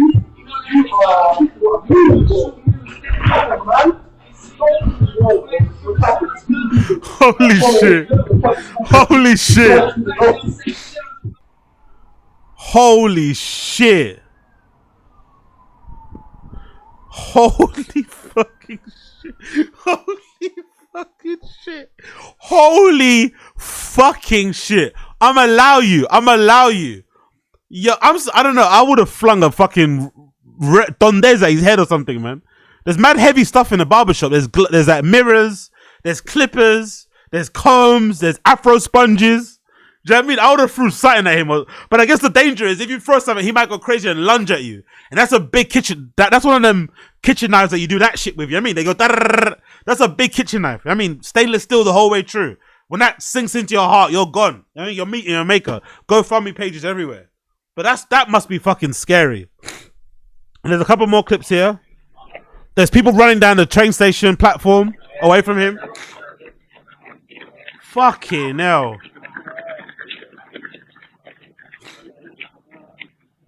There's him with the knife himself. Down, move now. Take these runs, please, run. If they find out there's nothing wrong with this guy, it's going to be even more scary, you know? I would prefer it if they find out that this guy actually has mental health issues or suffered from some sort of psychotic break. If they find out he's just like a regular dude and he just decided to just like stab up 10 plus people, that's way scarier. I'm not going to lie. If you just woke up one day and thought, you know what, Rago, let's get this Magnum on, let's put on my Nike tech suit and let's just go on a stabbing spree, I'm actually way scared. Way more scared than that. Here's him jumping over a fence. Holy fucking shit. Holy fucking shit. He's dressed in all black with the fucking just knife just sticking out there. That is a scary sight, bro.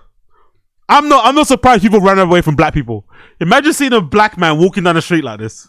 Black hoodie hat, black Nike tech suit, black Air Max 95s, sterling, you know, a stainless steel fucking kitchen knife. Yo. Fucking hell. Fucking hell. Yeah. And he starts running, right? He starts running, I think, as well. Absolutely mad, man. What a mad story.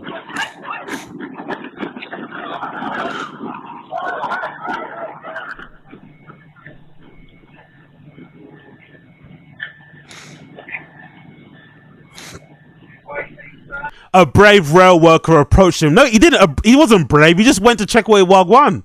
He didn't do nothing. He didn't stop him. He didn't sweep him about brave.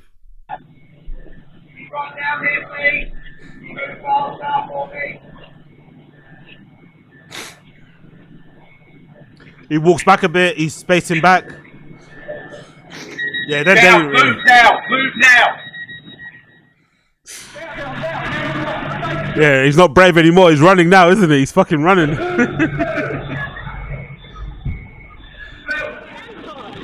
Don't get me wrong, I don't blame him, you know what I mean? I'm not gonna attack anyone with a kitchen knife, but still, I find it funny to say he's brave. Is he though?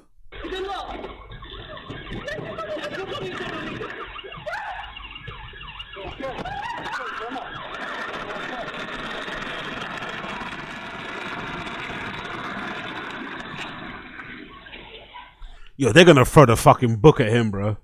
They're gonna throw the book at this guy, man. They're gonna throw the fucking book at him. He is done for, bro. He is fucking, and I think he stabbed mad white people too. I think he stabbed not to be funny. Pulley's apologies for laughing, but I think he's done for. We ain't never seen him again. We ain't never seen this guy again. He's done for. They're gonna throw the fucking book at him, and rightfully so. But God almighty, a black man stabbing up mad white people. You're gone. You're gone. You're fucking gone. Talking about black and white violence. Talking about black on white violence. Anthony Joshua about to break the internet over the Jake Paul's face in Netflix boxing match. I'm not going to lie. When I saw this headline, it depressed me a little bit. It depressed me because it was like, fucking hell. It was a realization of how quickly your star can fall and how quickly people can move on. Because there was a moment in time where Anthony Joshua was regarded as, you know, a very high level talent. a person maybe possible to put his name in the history books, have some iconic fights, win some belts, and become a legend in the game. And now all of a sudden, in the blink of an eye, he's become an influencer boxer. And now he's facing Jake Paul in a boxing match, which I don't begrudge when it comes to money. Get your money, king. All well and good. Anthony Joshua seems like a great dude. He comes across really well online and stuff. Does a lot of stuff in charity. Every time I see clips of him online, meeting people in the street and stuff, he seems to be a super kind, super cool, down to earth, chill, humble guy. So I'm happy that he's getting, he's securing a bag. But I think in terms of like sporting prowess, in terms of athletic achievement, in terms of legacy, it's just sad to see him at this age, at this stage of his career, already going down the circus route, already going down this route. It's kind of mad, but it also is it's a reflection of how quickly things move on. If you're not on it, if you have a couple losses, if you don't perform at the highest level, your opportunity can go very, very quickly. So now it's kind of, it feels like it's a sign that it's kind of over when it comes to him being a champion all around, which I guess maybe makes sense. Let's read the article. It says, the former world heavyweight champion and YouTube turned boxer will face off in a match consisting of 8 3-minute rounds with the boxers using 10-ounce gloves. The 36-year-old hasn't fought since 2024 September when he suffered a shock loss to British compatriot Daniel Dubois in Wembley in the 5th round of the IBF. Yeah, that probably was the final blow, innit? Not that Daniel Dubois is some chump, but losing the way he did to Daniel Dubois probably really did irreparable damage to his probably, notoriety, his claim, his name, blah, blah, blah, blah, blah. And boxing is weird too. Boxing isn't like UFC. With boxing, the more losses you tally up, the worse it is for you. With the UFC, it doesn't necessarily mean that. You could lose a few fights and you can still be in contention to win a belt, in contention to contend, in contention to still have great fights. But in boxing, the more you lose, the more your star dims. Joshua, who goes in with a record of 28 wins and 4 losses, promised the American no mercy ahead of his comeback. He said, I took some time out. I'm coming back with a mega show. It's a big opportunity for me.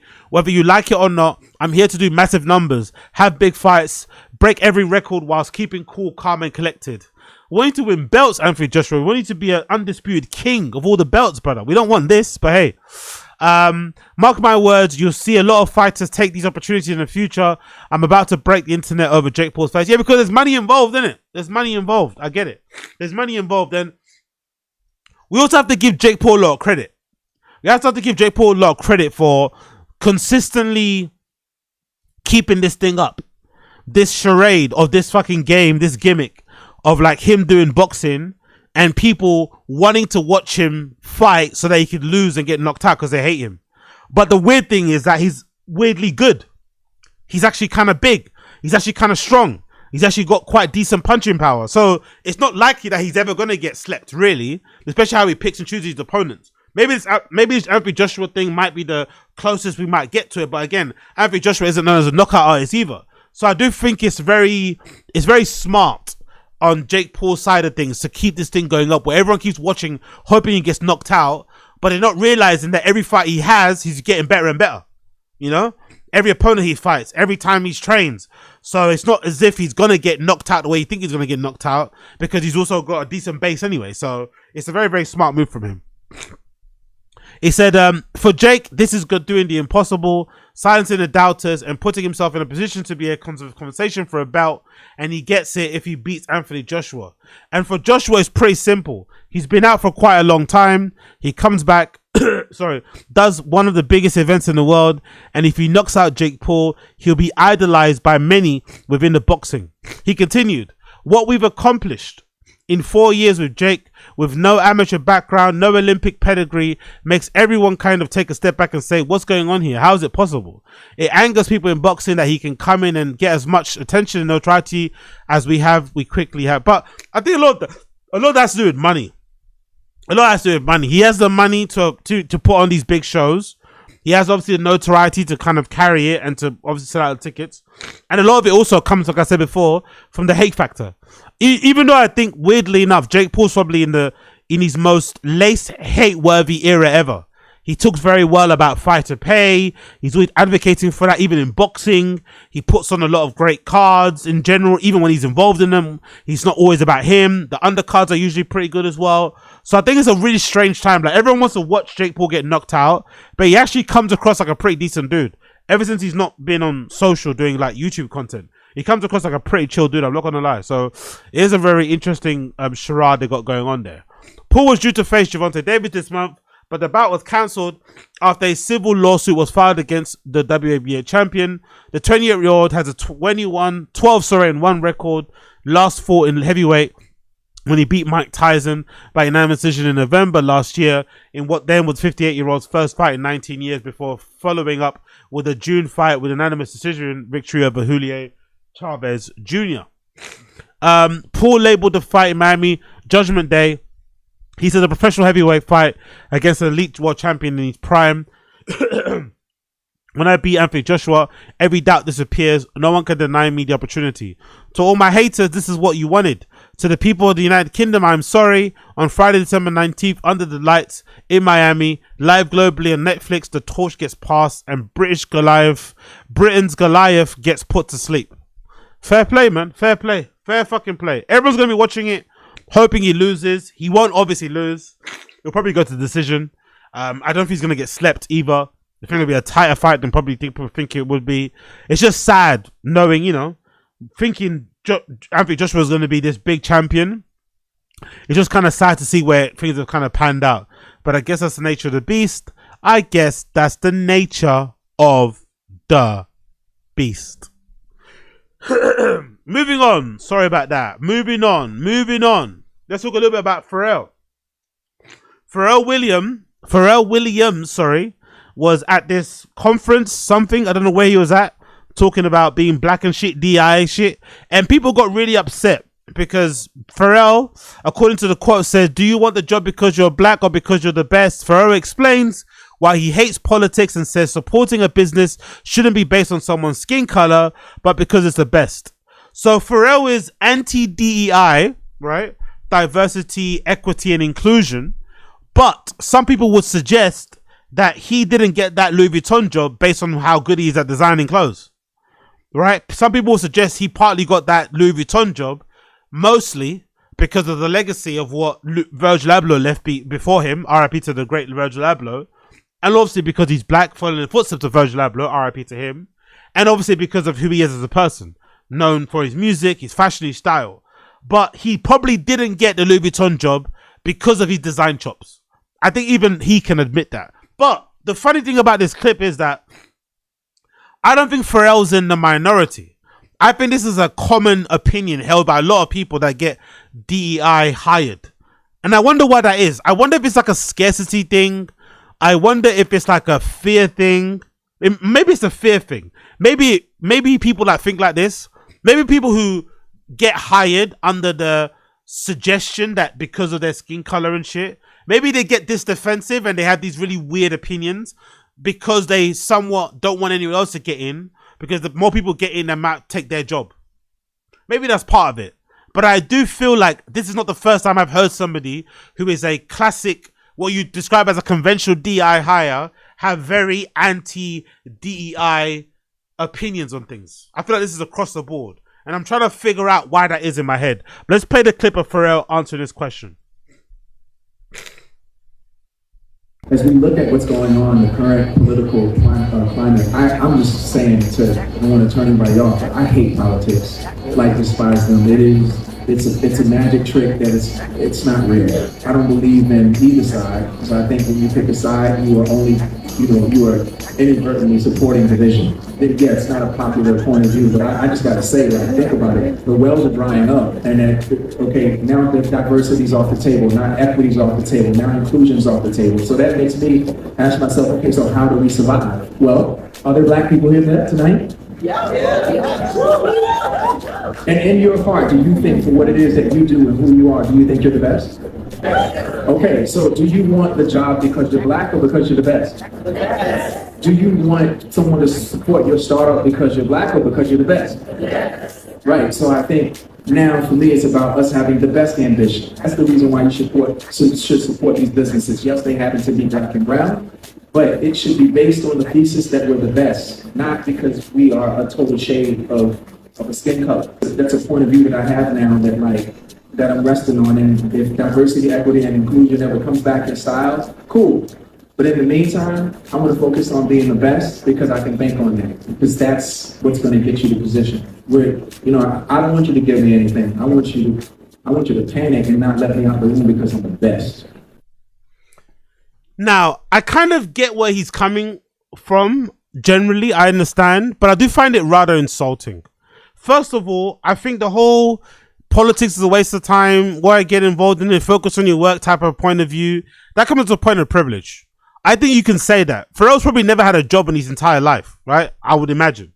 He's probably been rich. He's probably been richer longer than he's ever been poorer. So he comes from a point of privilege. When you're in that position, you don't need to worry about politics. Like, I think we saw that during COVID. When you've got money, when you've got means, when you've got resources, you don't need to worry about what's going on around the world. You can just decide not to take part. When COVID was going on, when the lockdowns are happening, people that had money, people that had resources could decide to just go to another country where the restrictions were lower and just live their life free and not worry about anything.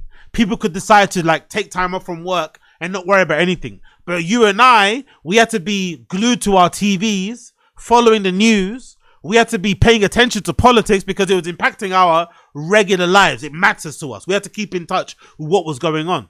When you're rich and you've got resources, you don't need to worry about that sort of stuff. So I think not worrying about politics comes from a point of privilege. Now, do I get his point when he means maybe generally not being online? Is it a waste of time to be online ranting and raving and arguing about politics? Yeah, it probably is a waste of time. In the same way, it's a waste of time for me to be maybe ranting online and complaining about the Glazers, complaining about Man United, complaining about Ruben Amorim, complaining about Bruno Fernandes. I can't control any of that shit, right? I can't control any about my team, but I try and get my frustration off by saying these things online. I think people do the same thing with politics. You probably are never going to really impact your politics in the, on the wider scheme of things, but you do so, you complain, you talk, you debate about these type of things to get it off your chest, because these are things that are impacting your real life. So overall, I get it. Maybe wasting your time talking about it isn't what it is, but do people need to get it off their chest and exercise that thing? I think they probably do. It's very healthy, especially when you think of all the shit that's going on around the world and how it's impacting regular people and how, for the most part, we don't really have a voice.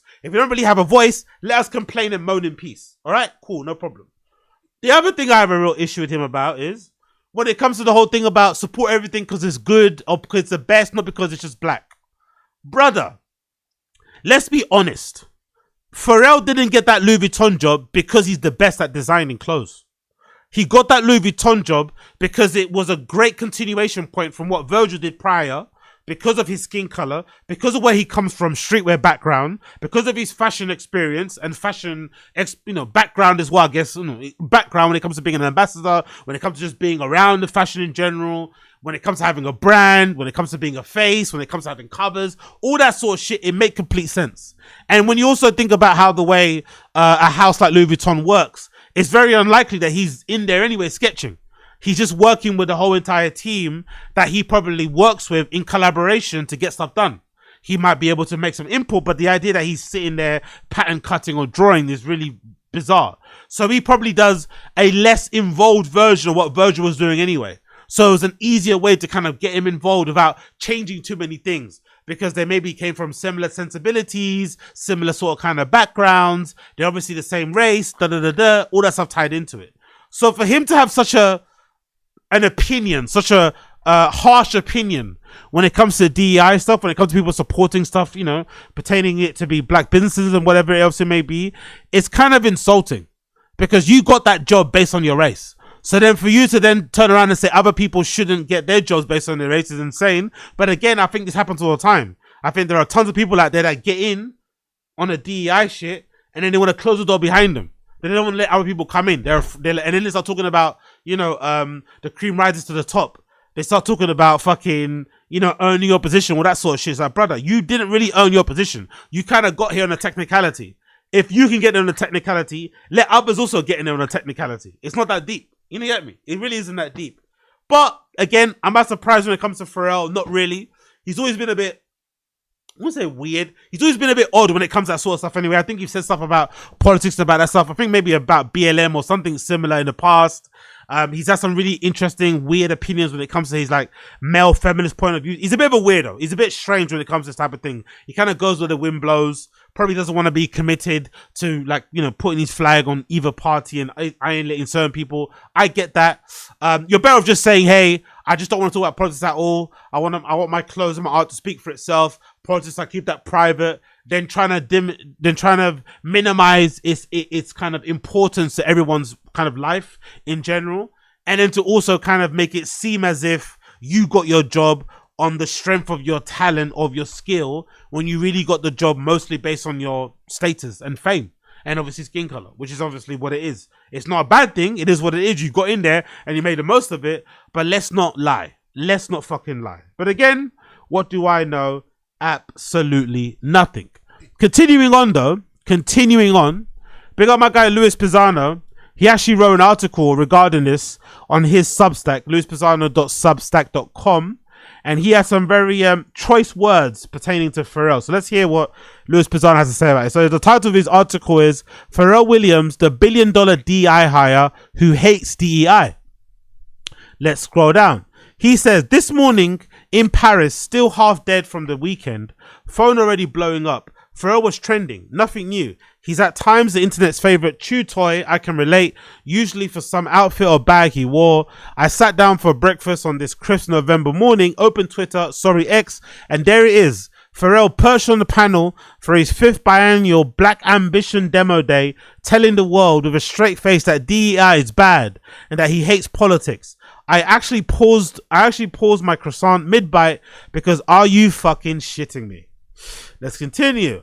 For one, Black American in Paris working in fashion to another, Pharrell Williams, you are literally the most expensive diversity, equity and inclusion hire in the history of European luxury fashion.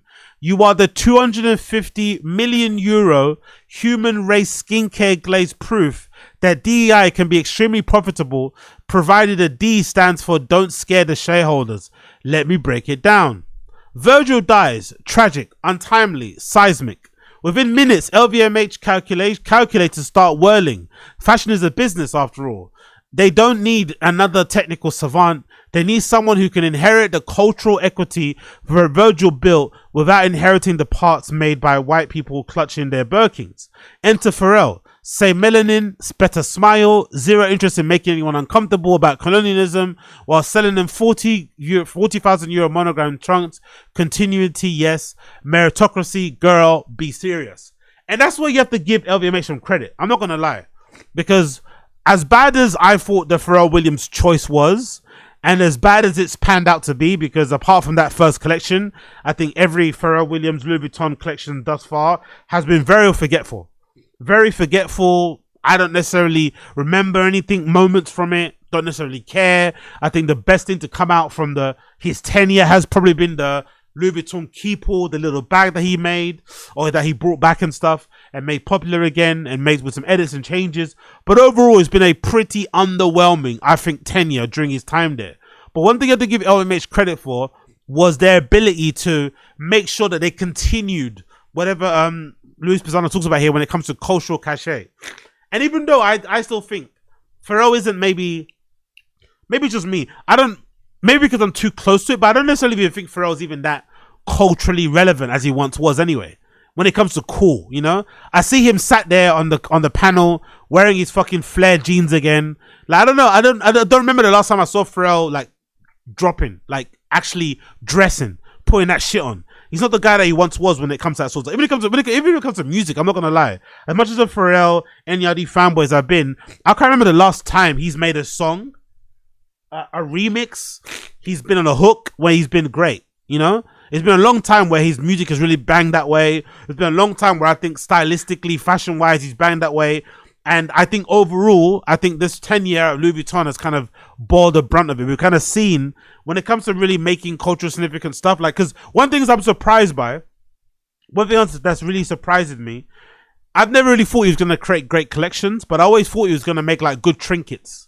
He'd make good accessories. He'd have a decent fragrance. He'd have great footwear, great hats, jackets. We haven't really seen that, you know? We haven't really seen a lot of like remember the time that Virgil was at Louis Vuitton? Think of all the great varsity jackets, all the great coach jackets, all the great trench coats, all the great edits on a fucking blazer, interpretations. We haven't really seen many from Pharrell. We haven't really seen many classic shapes in terms of jeans, any real cool footwear. We saw those horrible puffed up Cortez that he dropped that were fucking disgusting. There's really been a lot of good stuff. Again, apart from the bag that I mentioned prior, and maybe that woolly hat with the fucking checkerboard all over it that everyone was wearing for a bit. That's been pretty popular, right? With the monogram squares. What else I can think of? I can't think of much. Even the trunks, not even been that great. So it's kind of been an underwhelming tenure for him at Louis Vuitton so far. I'm not gonna lie. Let's continue. It says here, Grace Wells Bonner, Martin Rose, Telfar Clemens were all names floated in the press. Actual visionaries, in my opinion, with technique, edge, unapologetic black storytelling. Cute. But those were the decoys. Diversity fig leaves tossed to trade the journals while the board quietly locked in the most likely already pre-approved parachute. The black multimillionaire who already had the keys to the culture and zero intention of rattling corporate. And that's the thing as well, people need to understand too. Or people are sure understand. Part of it as well, the genius in hiring Pharrell, much like a Travis Scott, he's very uncontroversial. You know, he doesn't really ruffle the feathers, ruffle any cages. He's not a Kanye, you know, in any way, shape or form. And even a Virgil, say what you want about his designs too. And I'm not saying he tried to get away from fashion, trying to get away from politics because his work, you know, some of the stuff that he printed on t-shirts was, you know, inherently political. But he also was all about the job. That's something that kind of doesn't really get spoken about enough. There's a lot of people out there that want to turn their job into a vehicle for them to kind of put out their message when it comes to politics, when it comes to society. But I guess at that kind of level, a lot of these companies want somebody they're just going to design. Just going to be happy to just design season in, season out. They're going to shut their bush. They're not going to speak up. They're not going to say anything controversial. They're not going to fucking ruffle any feathers. They're just going to keep it moving. And with Pharrell, you're going to get that. You're not really going to get his opinion on anything, you know? He's going to tell you not to support black businesses, by the way, but he's going to want you to buy his fucking bags, but he's not really going to give you many opinions.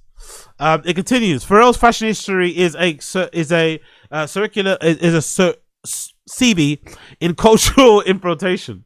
The man has been mining streetwear for gold since 2003, co-founding Billionaires Boys Club with Nigo, dropping ice cream sneakers that flipped BAPE into a high heat hype, and collaborating with Reebok, Adidas, and Chanel. By the way, anybody else around back then knows it's really interesting how quickly ice cream and Billionaire Boys Club went downhill as soon as Nigo and Skatefing stopped being involved.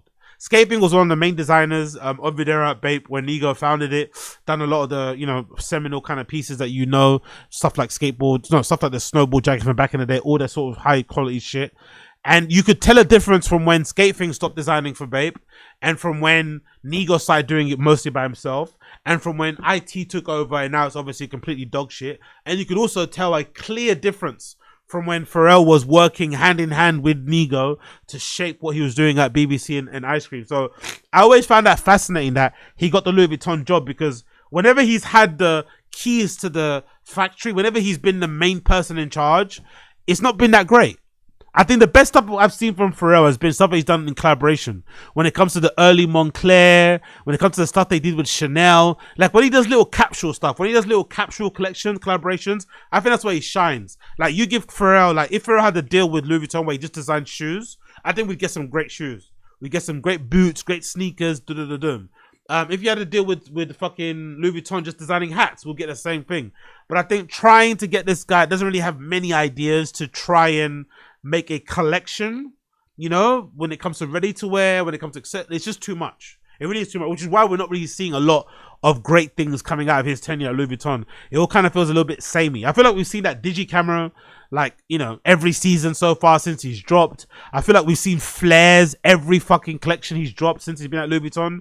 I don't think there's not been a fucking boot cut or a flare jean. So I feel like he's kind of repeating himself, doesn't really have much to say because he doesn't really have much to offer outside of, you know, making one or two cool things. The Keepo bag being an example. It continues. Collaborating with Reebok, Adidas, Chanel, hashtag Chanel Pharrell, Moncler, even custom Timberlands back when Karl Lagerfeld was still alive to co-sign the chaos. Millionaire sunglasses with LV under Marc Jacobs. Yep, that's a good thing. Jewelry lines in 2008. Human Race Basics Empire, distributed by Adidas.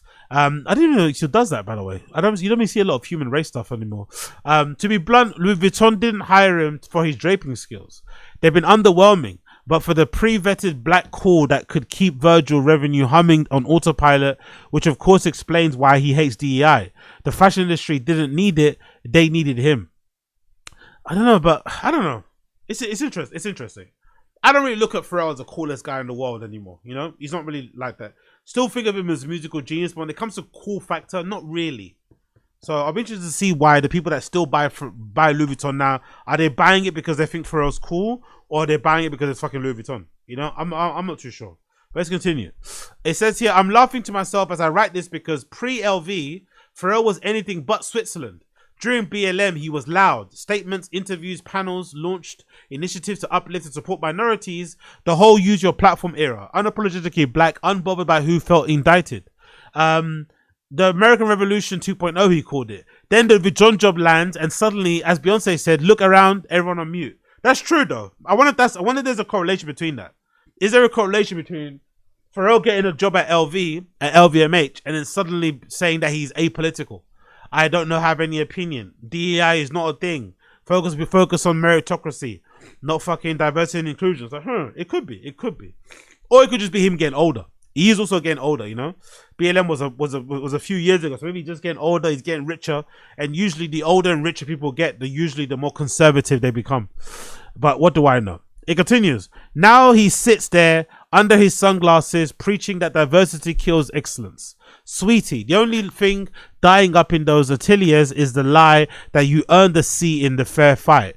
We were airlifted in because the culture Virgil built was too profitable to brave on its own. You were the only black celebrity rich enough, tame enough, and spiritually enlightened enough to keep the cash registers singing happy without ever asking why the choir was 98% white for 170 years. But that's the thing as well. I don't necessarily think it's a bad thing to be a DI hire. I'm very much for the idea, like, because I think across the board, right? Across the board, especially in the creative spaces, there's not a lot of opportunities going. I think everyone suffers. I think that's why, really and truly, I feel a little bit bad for my non-minorities out there, because if you're somebody out there trying to make it, let's say trying to make it as a DJ, and you're a guy and you're white, you're gonna feel a little bit put off because you're working just as hard. It's just as hard for you to get your foot in the door as it is for a girl or someone from the LGBT community. But nowadays, that's what people are kind of, more pushing for. They want to see more minorities, want to see more people from the LGBTQ community, want to see more women, want to see more non-binary people, blah, blah, blah, blah. But if you're a dude and you're white, you're going to be a little bit like, hey, how about me? Why am I not included? So that's why I think in general, no matter how you get in is how you get in. Just get in. Whether you get in because you're beg friending somebody, whether you get your foot in the door because somebody thinks you're a good personality hire, whether you get in based on your race, whether you get in based on your fucking attractiveness or lack thereof, however you get in because there's not a lot of opportunities going around. Nobody's kind of like offering them out there. People that have the opportunities aren't letting them go. People that have the jobs aren't ever quitting. There's not a lot going around. So however you get your foot in the door, get your foot in the door. And if you're outside looking in, don't hate the player, hate the game, and try and get your foot in the door also. You know what I mean? That's the main aim of the game, getting your foot in the door. So I think it's a little bit disrespectful from Pharrell's sense of view, because there's no doubt that Pharrell would have never got that job if Virgil didn't have it prior. Let's make that clear. There's no way Pharrell gets that Louis Vuitton job if Virgil doesn't have it prior. I think Virgil getting that job prior, with the quote-unquote lack of experience or technical skills that he had at that time, still becoming successful, still maybe turning that job into like a cultural thing and less about the clock. You know what I mean? He made it into a moment. People were gripped to watch the show, watch the BTS stuff, the vlogs, follow his journey on his social media.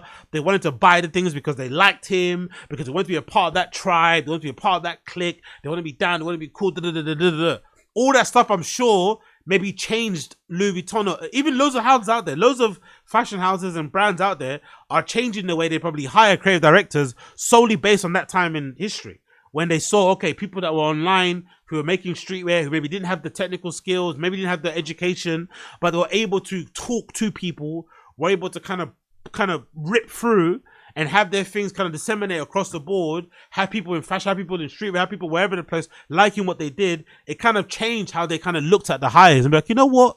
Maybe we don't always need to go for somebody that's got experience working for all these big brands. Maybe we can think outside the box. But it took them hiring those people, you know, having some duds along the way to figure it out. So it's kind of insulting when Pharrell says what he says, because there's no doubt in anyone's mind, if Virgil didn't get that job, he doesn't have this job. So respect, you know what I mean? Respect where you came from, respect the forefathers, respect who kind of laid it down before you, and kind of move accordingly. But, you know, we're all different, I guess. Super rich black people really do live in a different planet. Aliens to me. Pharrell's orbit is especially high. With that many commas in his net worth, systemic racism becomes a nostalgic Spotify playlist you cue when you need to remind you money you're still authentic. So please spur us the breathy I hate politics routine. For you being black, stop being political the day private security started walking in front of racism. For the rest of us, our skin is still the oldest political act on earth. This is very true though. There is a thing about black people that have made it to the highest heights of, like, you know, creative scene and shit, whatever. They didn't really have a lot of that. There's a lot of snobbery. I don't know why that is. That's why Virgil was so unique, because most people in Virgil's position would have shit on everybody else, would have closed the door behind them, would have kept it a very close, cliquey thing, wouldn't have brought people in, wouldn't have shared codes. You know what I mean? Virgil was the complete opposite of that. So I think that was very uncommon in that respect. But I have met a bunch of people like that, which is really sad, by the way, because there's not a lot of us around, and you think, you know, it kind of be a little bit more of a brotherhood, sisterhood, whatever community kind of gathering to be like, hey, we're minorities, we're all in this together. There's not a lot of us around. Let's kind of help each other out, look out for one another. If anything, it's the opposite. If anything, the more people that you meet from minorities who are in these creative fields who've reached higher levels, they usually are dickheads. I'm not gonna lie. They usually have very stinky attitudes. They usually aren't the most welcoming, aren't the most open, aren't the most aren't the most, like, just in chill. You know, it's very, very sad that that's the case, which again makes Pharrell such a unicorn in that regard. Such a unicorn. It continues. In France, you're double exotic. Black and American double exotics are hilarious. The chicest kind of diversity garnish. The ultimate Macron photo op in human form. You make for an utterly fabulous dinner guest at the Elysee Palace. They love you because you let them feel woke without ever venturing into banalities. Into banalities? I don't know how you say that word. Banalities, I guess. Which is true. There is but again, I don't think everyone needs to be political. I think that's a bit unfair too. I don't think just because you're black, just because you're a minority, when you get into the type of positions, that you owe it to your race or whatever to fly the flag and to speak out about certain things all the time. You don't have to do anything.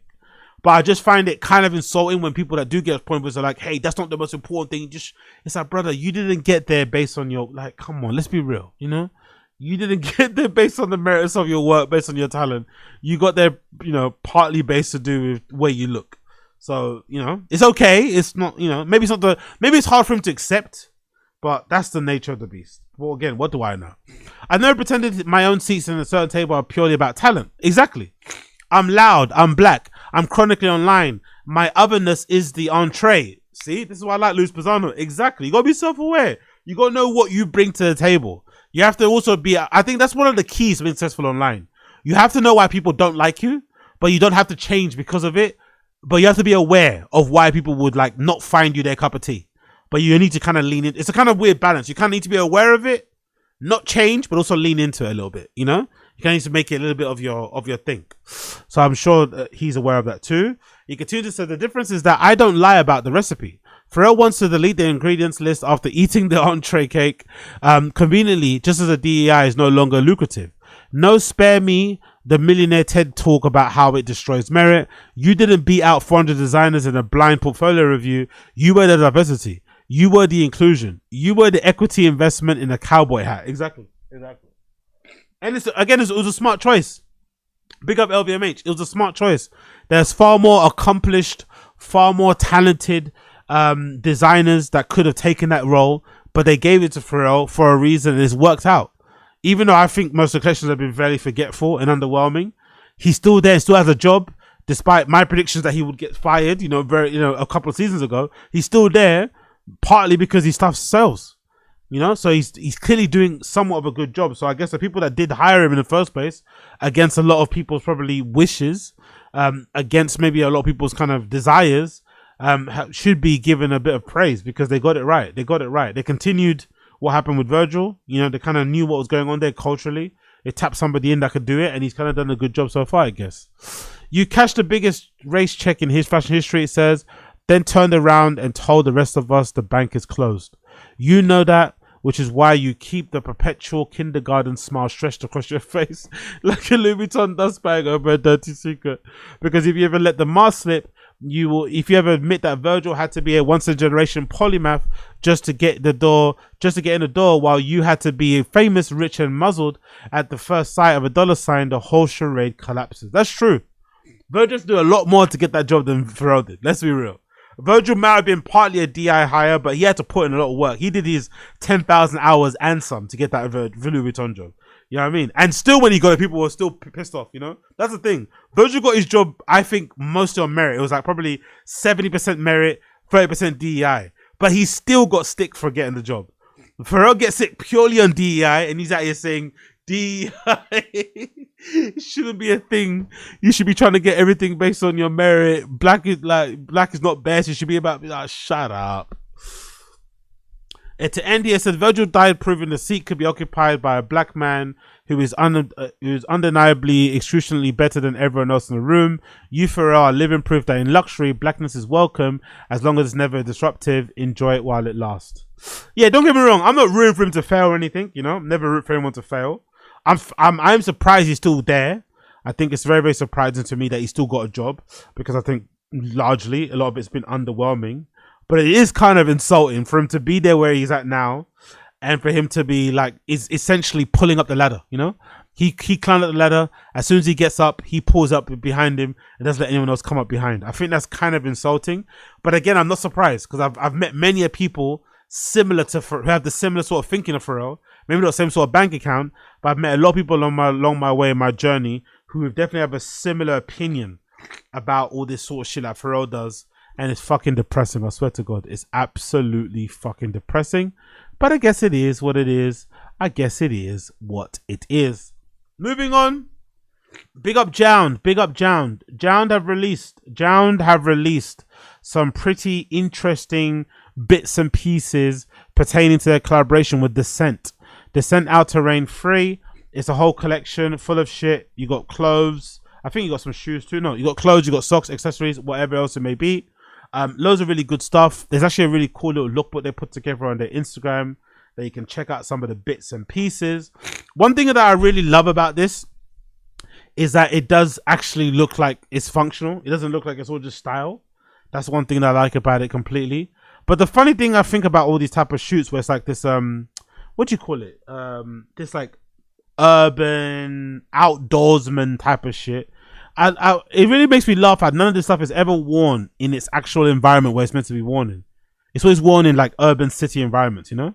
Like it's just, but then I guess most people that wear this sort of stuff, you're not actually going to wear it when you go hiking.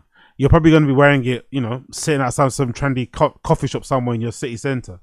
But it would be nice if we saw a lot of this stuff in its actual location where a lot of the technology, a lot of the fabrication, a lot of whatever could be tested, and we can see why the stuff is, you know, you pay the money you pay it for, you know?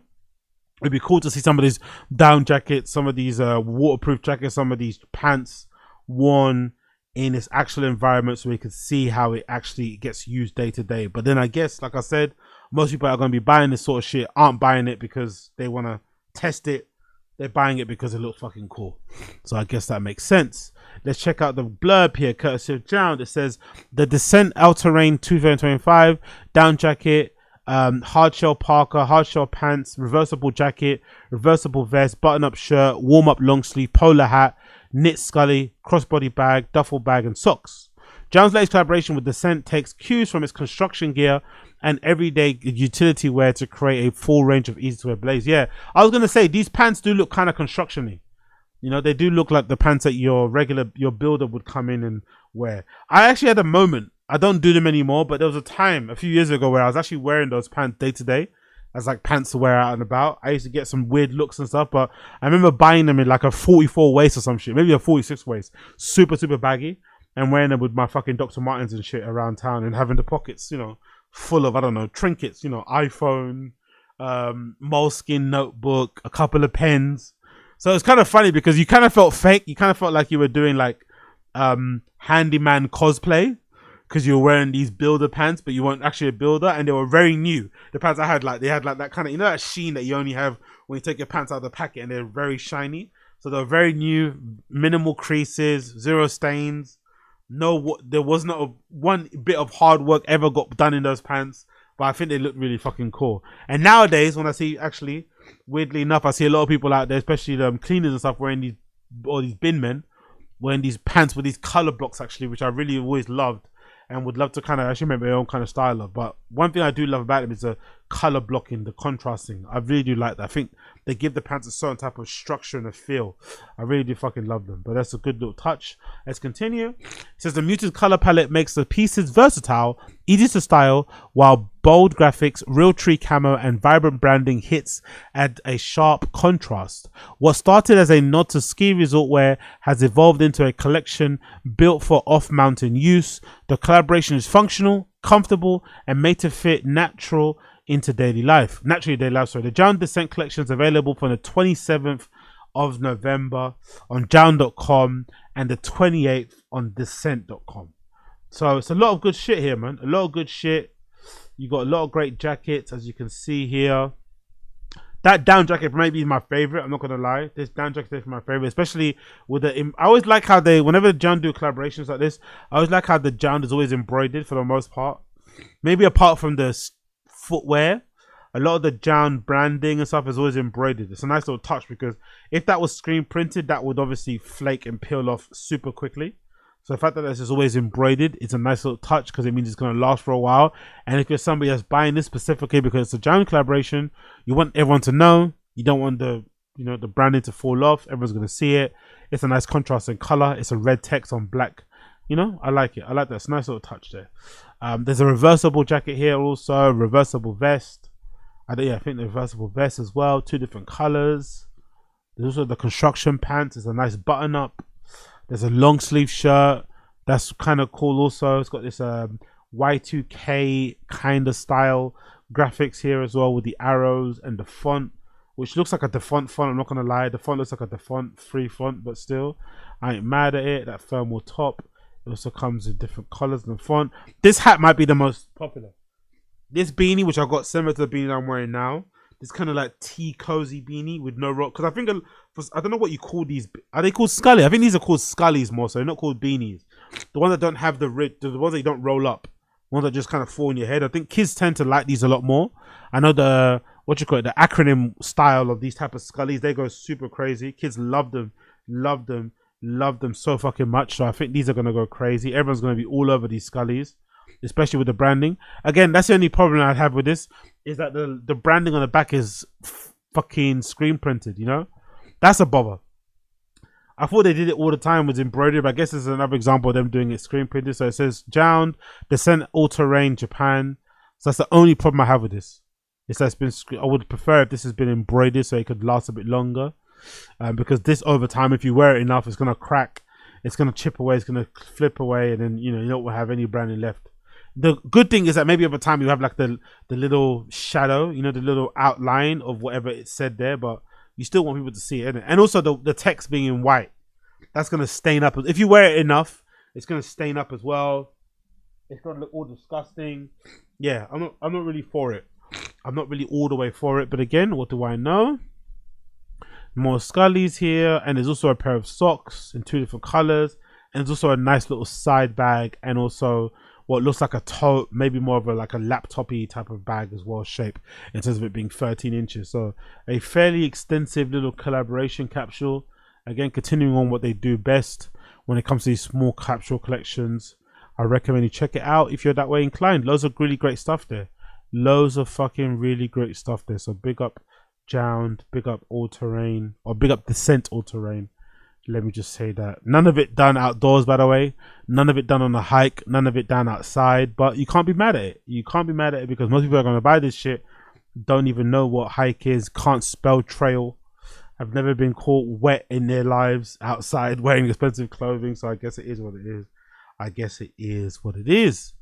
We also have some news here courtesy of JJJJound regarding a new up and coming JJJJound collaboration for a pair of V4s, 990 V4s due to come out. I feel like we've seen this colorway from JJJJound a million times before, but they have an uncanny ability to make little tweaks, little alterations, little fucking edits, you know, little this, little that, and people still seem to be clamoring for them, me included. So I'm pretty sure I've seen this makeup. I've seen this exact color palette, this combination of khakis and browns and greens and off-whites and sails and blacks and mesh and noob. I've seen some of this. I've seen this before on another New Balance, but you keep seeing it many more times and you still want it. You know, it doesn't matter how often you see it, you still want it. They do a great job of doing that. It's actually one of their, weird enough, this color palette, although when I think of JJJJound, I think of like all black and navy for some reason. I still think of this stuff. I still think this is very near to what they do. You know, this kind of brown, creamy color, which you'd maybe attribute more to like Travis Scott, which I think, actually, I guess his stuff is a little bit darker than this. But still, I like how they have like various color palettes. It's not just the black and navy. They also have this type of stuff that they do that people also seem to be able to spot from a mile away, you know? So big up them on those. No idea when they're coming out. They just put the picture out there. Everyone's going crazy. People have posted memes on the comments. No need to drop the other 9 anymore. Dear JJJJound, you did it again. I thought you were just waiting for the 9th of the military. People are doing cheering fonts. Everyone's doing great emojis. Your team's creativity never ceases to amaze. I think that person's taking a piss. Yeah, everyone seems to be happy about it. Everyone in the comments seems to be happy. Flame emoji, dreams, is water wet? Let's go. These look good. Oh yeah, best. Yeah, so everyone seems to be happy in the comments about them. And this meme, of course, just when I thought I was out, they pulled me back in. Everyone is on it. Everyone seems to be on it. So big up JJJJound. Everyone seems to love them. Everyone seems to love them. Moving on, Central C lands a freeway collaboration between BAPE, Spotify, and SYNA. This sounds like pure fucking hell, I'm not gonna lie. Freeway collaboration between BAPE, SYNA, and Spotify seems like horrendous. But execution-wise, not that bad. Still relying overly on like the camo print that was done many years ago. No real edit on that one, right? I think that camo print in general, the BAPE print is obviously, you know, legendary and will go down in history. It could never be. You can never go wrong with BAPE camo, but I do find it interesting how many years have gone by. Nigo not involved in the business anymore. BAPE probably the worst it's ever been in terms of overall lookbooks and stuff and what they put out. It's generally shit. They always have to rely on the stuff that Nigo designed back then to still sell what they do now. You know, they can't just move on and create new patterns, new camos and stuff. No one cares. No one wants that. Everyone wants the classic BAPE camo. Everyone wants shark hoodies. Everyone wants Bapesters, you know? They want all the iconic stuff that was done 20, 30 years ago, and none of the stuff has been done now. He's decided to do a combination of a camo hoodie with a shark hoodie. I think it's a camo and a shark hoodie. He's got it available in the classic green and brown, regular, and also available in the purple. Now, the camo's a bit different. Slightly. I think obviously it has a lot of his branding as well involved in that SYNA logo of his brand. And a few other bits and pieces. It's slightly different to the one I know and love, especially in the hue. The hue's a bit different when it comes to the color.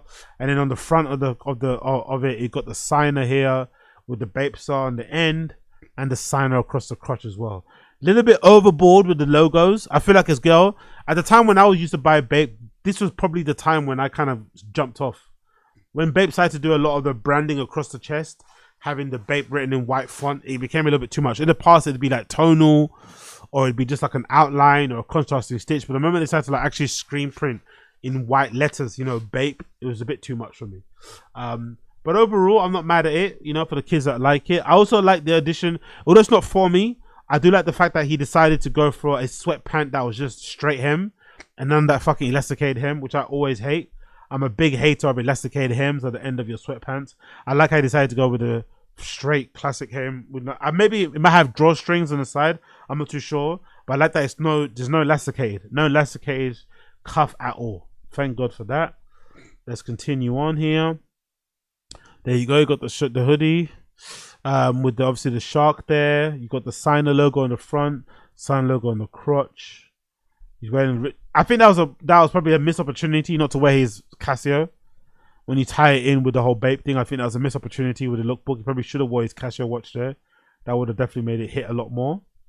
But I ain't mad at it in general. And maybe even a pair of matching BAPEsters. I think these are Air Force Ones he's wearing there. But it's good to see that regardless. There's a lookbook. There's the all purple camo. There's the green. Oh, there's also a jacket too. Is that a jacket? Okay, nice. It's not just hoodies. There's also like a down jacket, I guess. Some sort of, it looks like a chore jacket. That's a bit puff. I don't know what style jacket. It looks like a chore jacket, but it's obviously got puff inside it and shit. And those pants maybe look a bit different too. Not too sure. Let's see if there's a full collection of them so you can see everything in general. So you got the pants, you got the hoodie. Oops, get it up again. You got the hoodie. Yep, there's the full sweatsuit in purple and the green. Again, I think the funny thing is, although this is good, I wouldn't wear it personally. This is good. It's mostly based on because it's just a camo. It's a BAPE camo. You can't go wrong with a BAPE camo. You make this camo in green, blue, whatever. Everyone's gonna wear it. Doesn't matter what logo you put on the front. People are gonna want this. So it's less really about his design chops and more to do with this classic camo design, which they haven't seemed to be able to evolve from. But I do like the execution still same way. So big up Central C. The t-shirt is kind of maybe the hardest thing. I'm not gonna lie. The t-shirt might be the hardest thing in the collection. The t-shirt is really fucking cool. The t-shirt with the cartoon version, or I forgot what the cartoon's actually called, of Central C wearing his iconic Queen Elizabeth chain, and he's got the ape obviously riding what looks like a version of a Lime bike with the BAPE logo. I think that t-shirt graphic is so fucking cool. So the baby Milo on the fucking Lime bike, that is really fucking cool. That t-shirt is probably the best thing. Not gonna lie, the t-shirt's probably the best thing. And even the fit of it looks crazy good too. The fit of that t-shirt, look at that neck hole, not super loose, not super baggy, not super tight. The cut of that t-shirt looks really fucking good. So I think that tee might be the best thing in the collection so far. There's also a BAPE head t-shirt that has the BAPE head with SYNA, I guess, across the front. Not really a big fan of that, I'm not gonna lie. Again, the pants look really good too. And it's also available in white. Is the Scully part of it? I don't think that's Scully, no. I think that Scully's from his own brand. That's Scully's from his own brand. But yeah, not too shabby, man. Not too shabby. Not too shabby. So big up Central C. BAPE and Spotify. Central. I'm not sure what the Spotify comes into it, by the way. There's no Spotify branding I could see here. Not even on the sleeve. You got that Target icon or logo on the sleeve that they usually have on most BAPE hoodies. But I don't see any Spotify branding. I'm not sure what Spotify's got to do with this. There's no Spotify. Luckily, anyway, because I'm not, you know what I mean? Wearing a BAPE hoodie with Spotify branding on it is fucking horrendous. But there's no Spotify mention. I don't know what the mention of Spotify is.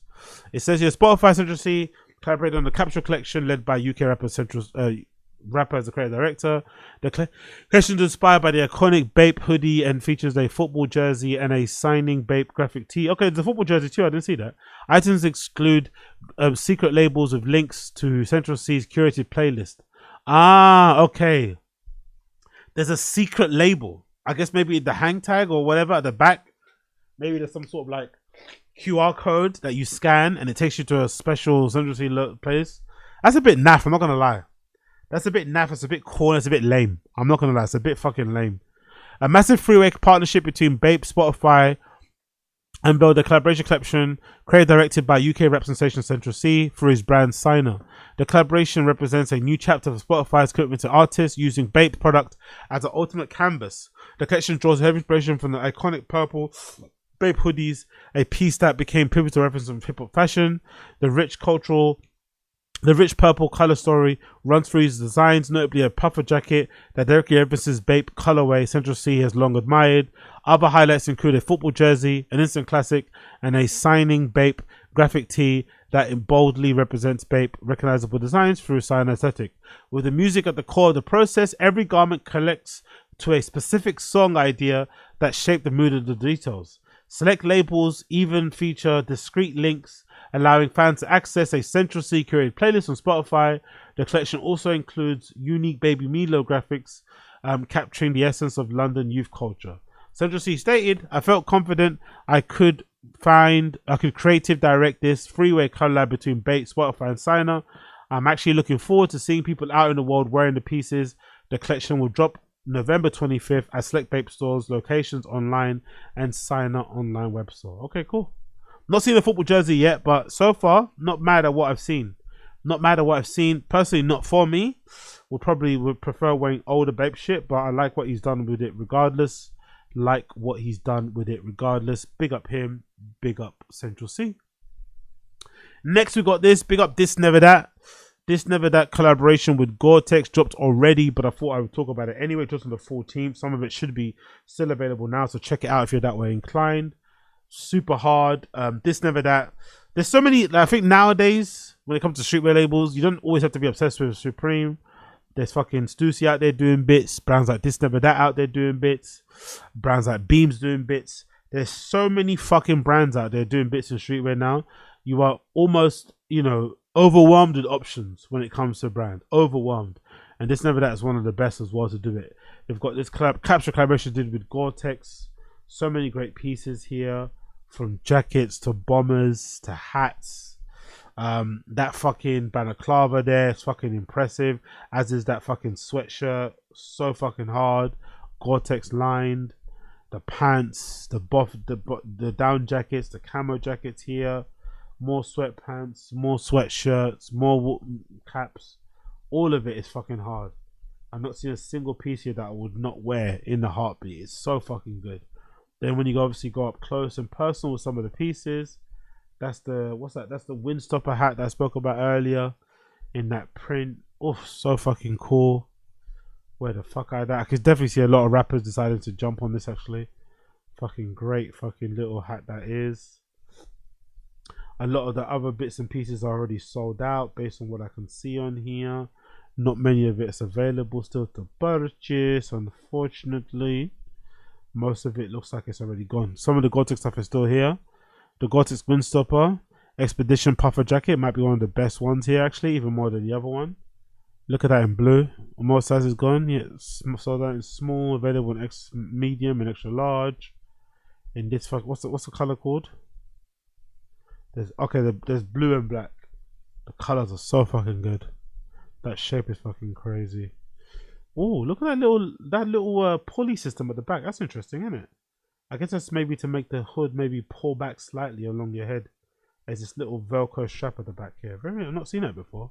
Wonder what that's for. Maybe to pull to keep the hood down when you roll it in. I'm not too sure, but interesting little thing detail there.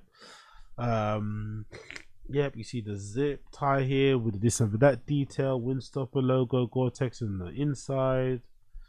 Nice pockets and shit. Sealed, elasticated cuffs. Oh, This Never That logo branding on the sleeve too. I ain't mad at that. You see that This Never That logo branding on the sleeve?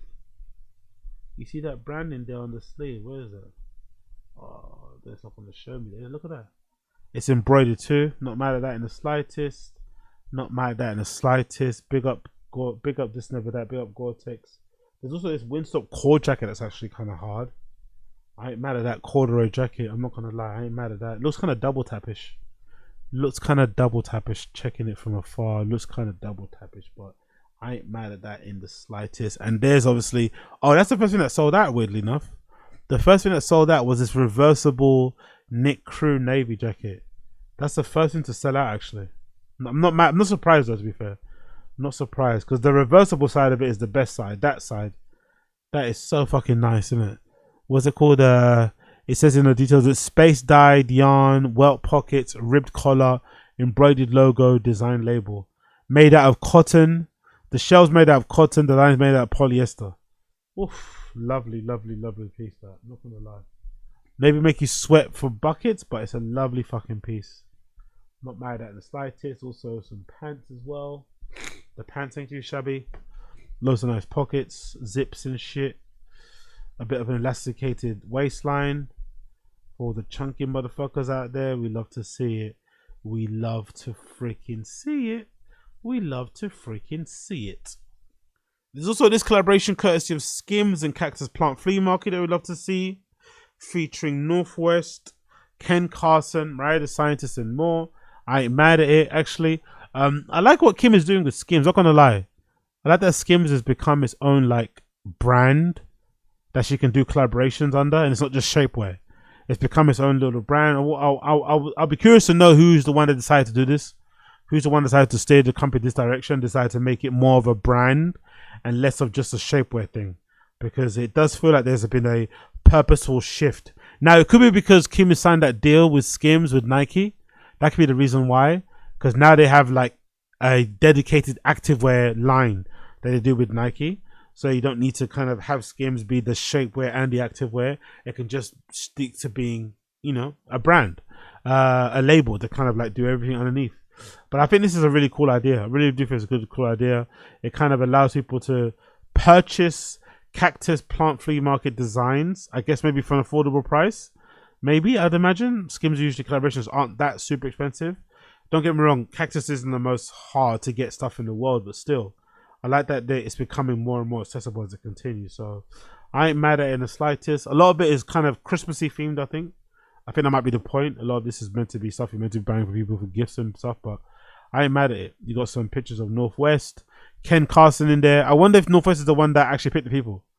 I wonder if this actual lookbook was actually creative directed by Northwest herself, because a lot of these people featured in this lookbook are people that Northwest is fans of and has kind of gone to their shows and taken pictures with them online. Especially Ken Carson. She seems to be a big fan of Ken Carson, so I wonder if this is partly based on her recommendation. But I ain't mad at it. Some obviously sweatshirts and shit in the classic Cactus Plant Flea Market designs. Not mad at it in the slightest. There's also some pajama pants. Biba Dubi is also featured in it, wearing some pajama stuff as well. A top that says no peeking. Not sure what that means. Is that no peeking? Is that like an Asian thing? As in Peking duck? Or is that no peeking as in no peeking at her boobs? Not too sure what this no peeking play on words is. I guess meant to just be playful. Whatever it is. There it is. Christmas themed shit. Mariah the Scientist also wearing a long sleeve top. I think these are also part of it, right? These slippers. These teddy bear slippers I think are also part of the collection. This is actually a cool idea. They look like they're basically a teddy bear that you can put your feet in. Not mad. I think these might be the actual real bits that go crazy. People that might go crazy on these. This is a really fun idea. Like these teddy bear slippers. People are gonna go crazy for them. What else we got here? We got big hoodies. That's that girl, I forgot her name. The girl that takes really cool sneaker pictures. She's also featured in it as well. I think that's her too, with her daughter wearing pajamas. The pajama set is actually really cute as well. It's got all these little teddy bears and Christmas tree, little logo and iconography all over it. And it also, that's quite cool. On the adult pair, it's got like Skims also kind of dotted around as well. A little pattern on the actual fabric. I ain't mad at that. That's actually a cool little design nod. And there's also matching socks as well. Another teddy-esque sort of slipper thing going on there. Yeah, not bad. Not bad at all. Not bad at all. The collection, Cactus Plant Flea Market, unveiled the first limited edition holiday capsule collection. The collection fuses Skims loungewear with CPFM's bold, unconventional aesthetic and spans women's, men's, kids and sizes.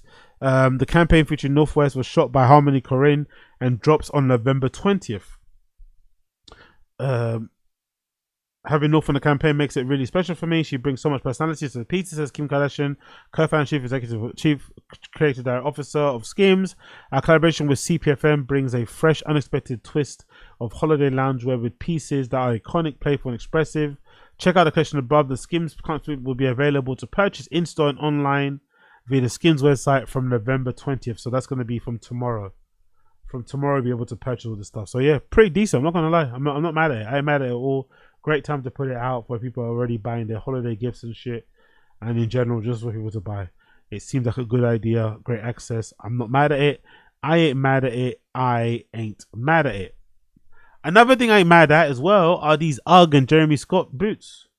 I ain't mad at these UGG and Jeremy Scott boots. These flame boots. I ain't mad at them. They kind of look a little bit similar to what Palace did with their UGG collaborations. But obviously I don't wear Palace, so this will be the easier thing to wear. but they also are very on brand when it comes to Jeremy Scott. I think he did something similar to this in the past when it comes to flame iconography. I can't remember exactly what, but I'm pretty sure he's done stuff like this before with the flames. From what I can see, looking here, it's all embroidered, which is really fucking cool.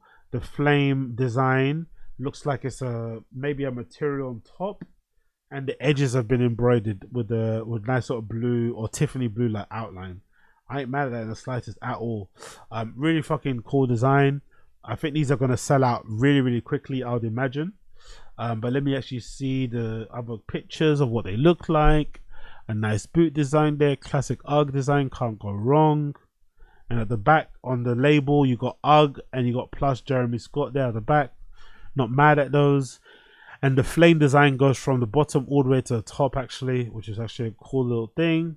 You make sure you want to tuck in your pants into the boot so everyone can see the flame design. And the sole as well. I'm not sure if the sole has changed. Because something I don't like about Uggs, the sole seems to give way very quickly. But then I wonder if the sole on Uggs actually disintegrate very quickly, or is it because Uggs are so comfortable, people wear them more than they would wear another shoe and they disintegrate? I don't know. Either way, the only thing I don't like about Uggs is the soles. I feel like the soles give way too easily. So if I was to buy a pair of Uggs, it'd be very counterproductive. But if I did buy a pair, I'll probably try and go to a fucking cobbler and get the soles kind of done, you know? Maybe get the soles done, add something on the bottom of them just to kind of give them a little bit more structure and rigidity, so they didn't fucking get all done up and running as quick as possible. That's what I'd probably do. But they do look kind of cool. I'm not gonna lie, I'm not mad at these in the slightest. It says Ugg and Jeremy Scott reunite for a launch of the classic short flame boot, a standout piece from the original 2017 collaboration. Okay, cool. So this is something they're bringing back then. They're retroing a collab from 2017. So we're not really getting many new ideas. Everyone's just bringing back all the old shit. But yeah, not mad. Cool. The defining feature of the Ugg Jeremy Scott Classic Short is the designer's signature graphic, the embroidered flame design, now back and hotter than ever, blending Scott's recognizable bold aesthetic with the renowned cozy world of Ugg. The boot served as a hero style among the original 8 style offerings. The boot itself arrives in Ugg's iconic sheepskin build and plush lining, with delivering warmth and comfort, while Scott's flames motif injects a rebellious edge. Yeah, can't be mad at that one. Can't be mad. And I'm assuming they're probably already gone anyway. I would assume they're probably already gone. Let's just double check this on the fucking site, but I'm assuming most likely he's already fucking sold out, because Jeremy Scott's probably a bit of a big deal. Yeah, it looks like they're already gone. Let's check out the Wayne site. Are they available? 350. Are they still available to purchase? Oh, most sizes gone. There's only a size 7 left at the date of recording, which is the 19th, 5/42. There's only a size 7 left in the UK. Size 7 only, but yeah, pretty decent. Man ain't mad at them at all. Classic short Ugg. Nice little brand in there. There's a video, accompanying video for it as well. Let's check this out. My flame Ugg boot. I kept the iconic Ugg silhouette. The twin seam, the shearling, the chestnut color. That's how you know it's the real thing. That's kind of random, isn't it? What's his face doing there? It's a random person just to have randomly on there. Reviews. There are reviews already of this boot? Everyone got them? No one's got the review yet, but yeah. I ain't mad at it. I ain't mad at it in the slightest. I ain't mad at those in the slightest. So big up Jeremy Scott. Check out those Ugg flame boots if you're that way inclined. Check out those Ugg flame boots if you're that way inclined. Also, there is some stuff here regarding Peggy Gou. Big up Peggy Gou. New collaboration with Alpha Industries dropping, or it's already dropped, it looks like. And so far, from what I've seen, I like it. I like all of it. To be fair, most of the stuff she's done with merch, I think she did some stuff with that place in fucking Thailand. I think it's called Elephant something. It's like a bar and a restaurant and a hotel and shit.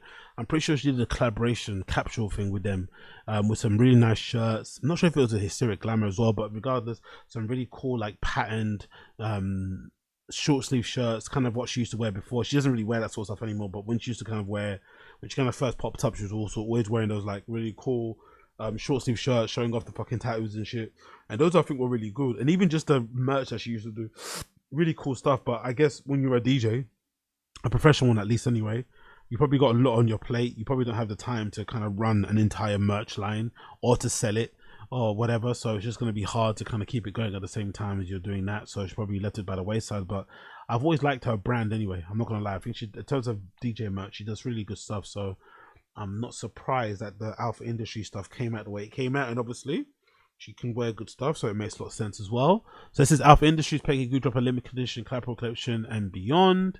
Let's check out some of the pictures. Yep, the bomber jacket. Is that a skirt that also comes with it? That's actually pretty cool. So she got to design an Alpha Industries pleated skirt. That ain't too bad. I'm not mad at that in the slightest. Yeah, that bomber jacket is lovely.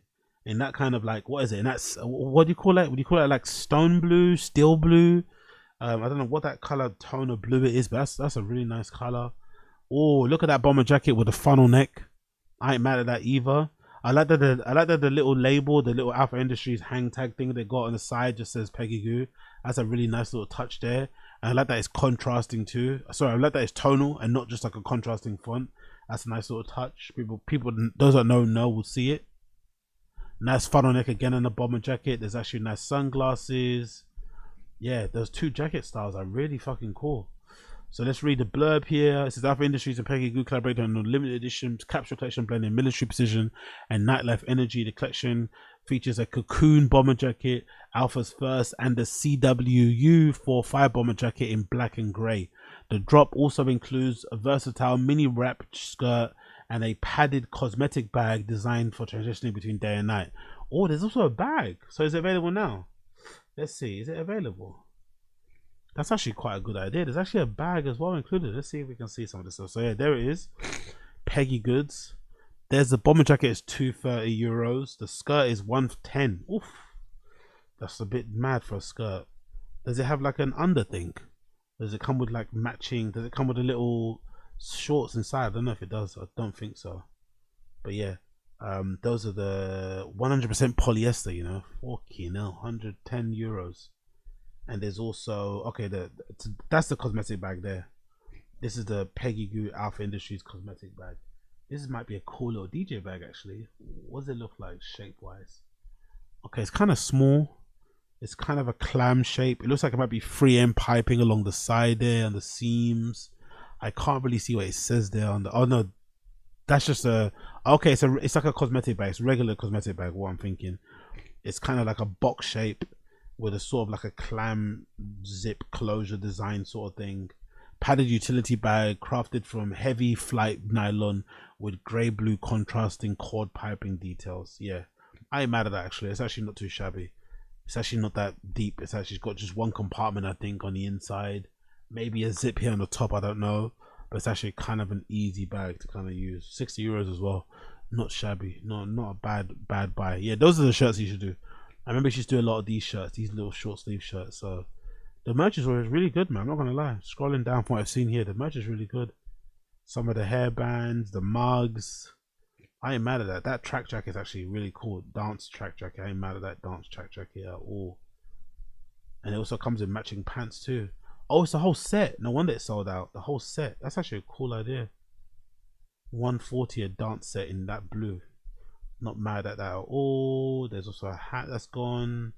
Glue hats. Tote bags. Yeah, I'm not mad at it in the slightest. But this is probably my favorite. This CWU 45 bomber jacket. €230. This is definitely the one. This is definitely the standout piece for sure. I ain't mad at that in the slightest. And she's stunning it really well too. That's a fucking hard jacket in that blue. You can't go wrong. A loose fitting reinterpretation of the Aviator classic in grey blue with signature quilting, magnetic closures, contrast, cord piping details in black, and a collaborative detail. I ain't mad at it. I ain't mad at it as well. The music ain't too good from her lately. I've not seen her DJ in a while. The music has been pretty underwhelming, I'm not gonna lie. But when it comes to the fashions and shit, she don't play no games. She doesn't play no games, so definitely check that out. Peggy Gou Alpha Industries, available now at Peggy Goods, Alpha Industries, and all that malarkey in between. Check it out if you're that way inclined. There's also some news here regarding Rick Owens' Dark Shadow Converses, new drop, new styles for your head top, regular Converses with the elongated tongue, got the pony hair uppers, you got the star elongated slightly to represent what Rick Owens do. Really good shit. Not gonna lie. These came out yesterday, from what it looks like here. Yesterday already, but still, this is a really cool design. So you got the Converse one shape with the elongated, the classic Rick Owens design with a super elongated tongue and the logo on the top there. I ain't mad at it, but that pony hair is the one that really does give it a little bit of a pop. And obviously it reminds me of that shirt. What's that jacket? That famous Playboy Cardi jacket that he wore. I forgot what video it was, where he's wearing this like jacket over shirt thing that's got pony hair on it as well. So it kind of ties in a little bit to that, which is weird because I think that jacket is in Dark Shadow, because I think Dark Shadow is obviously the cheaper line, the diffusion line, so I find that interesting regardless. But still, a nice little tie in there. You got Converse 1 star on the label, Dark Shadow there written. You got a nice little Dark Shadow tab there on the back of the heel. I like the branding, but I think people can know it's not a regular pair of Converses. You got the insoles. It also comes with the grey pony hair. If it came in the black, that'd be fucking harder than hard, but there's no black finish, just the two colors in it, the green and the grey. But I ain't mad at it as well. Not mad at these at all in the slightest. It's just a really cool execution. And the soles look like they're kind of off-white, maybe a little bit. Maybe some dyeing done there. I ain't too mad at the fucking line just cutting off at the middle. Not too sure if that's a design detail, but that's what happens usually on Converse 1 star lows. I'm not really too sure, but I'm mad at those as well. It says here they're available on the 18th. The ongoing collaboration between Converse and Rick Owens' Dark Shadow line introduces a 1-star pro pack. This release provides a fresh take on the classic silhouette by featuring a pony hair upper, lending it to a edgy texture distinct with the original designs. The pack includes 2 unique colorways, acid black, dark dust. Both options are consistent with the Rick Owens minimalistic and dark fashion aesthetic, while the overall shape remains similar to the standard 1-star model. Key to this collaborative silhouette is a replacement of the typical Converse star logo with a Dark Shadow signature pentagram symbol on the side, together with the co-branded tongue tag and heel labels. These elements consistently link the sneaker to the previous collaboration partnership. You know the blurb. Loads of branding, loads of nice detail. You put these on, everyone's gonna know they're not fucking regular Converses. The laces are also slightly thicker as well, which I ain't mad at. You got leather insoles here. It looks like, from what I can see here, somewhat leather insoles. So again, really cool collab. Not gonna lie, they did a really good job with these. They did a really good job with these. That elongated tongue is so hard as well. I ain't mad at those in the slightest. I ain't mad at those in the slightest. Okie dokie. That has been the Jasleen Singh Show episode number 968 what was it, 8 or something, right? 968. Thanks so much for tuning in. It's been a pleasure to have your company as per usual. If it's your first time tuning into the show, you know what to do. Smash like, hit subscribe, all that good shit. If you're listening to this via the audio side of the pod, you will hear my tune of the day, which will be courtesy of the one and only Joanne Robertson from the album that just dropped recently, if I'm not mistaken, which is called Blur. The tune of the day will be Why Me. Why Me, courtesy of Joanne Robertson. We'll be playing underneath my voice for those of you who like to listen to the audio side of the pod. This is from the album Blur that just dropped recently, and links and all that stuff could be found in the description down below. Those of you tuning into a random show that'll be happening on later on this evening, thank you so much for tuning in. For the pleasure of your company as per usual. Like and subscribe, all that fucking good shit, and I'll see you guys again very, very soon. But for now, take care, be well, peace.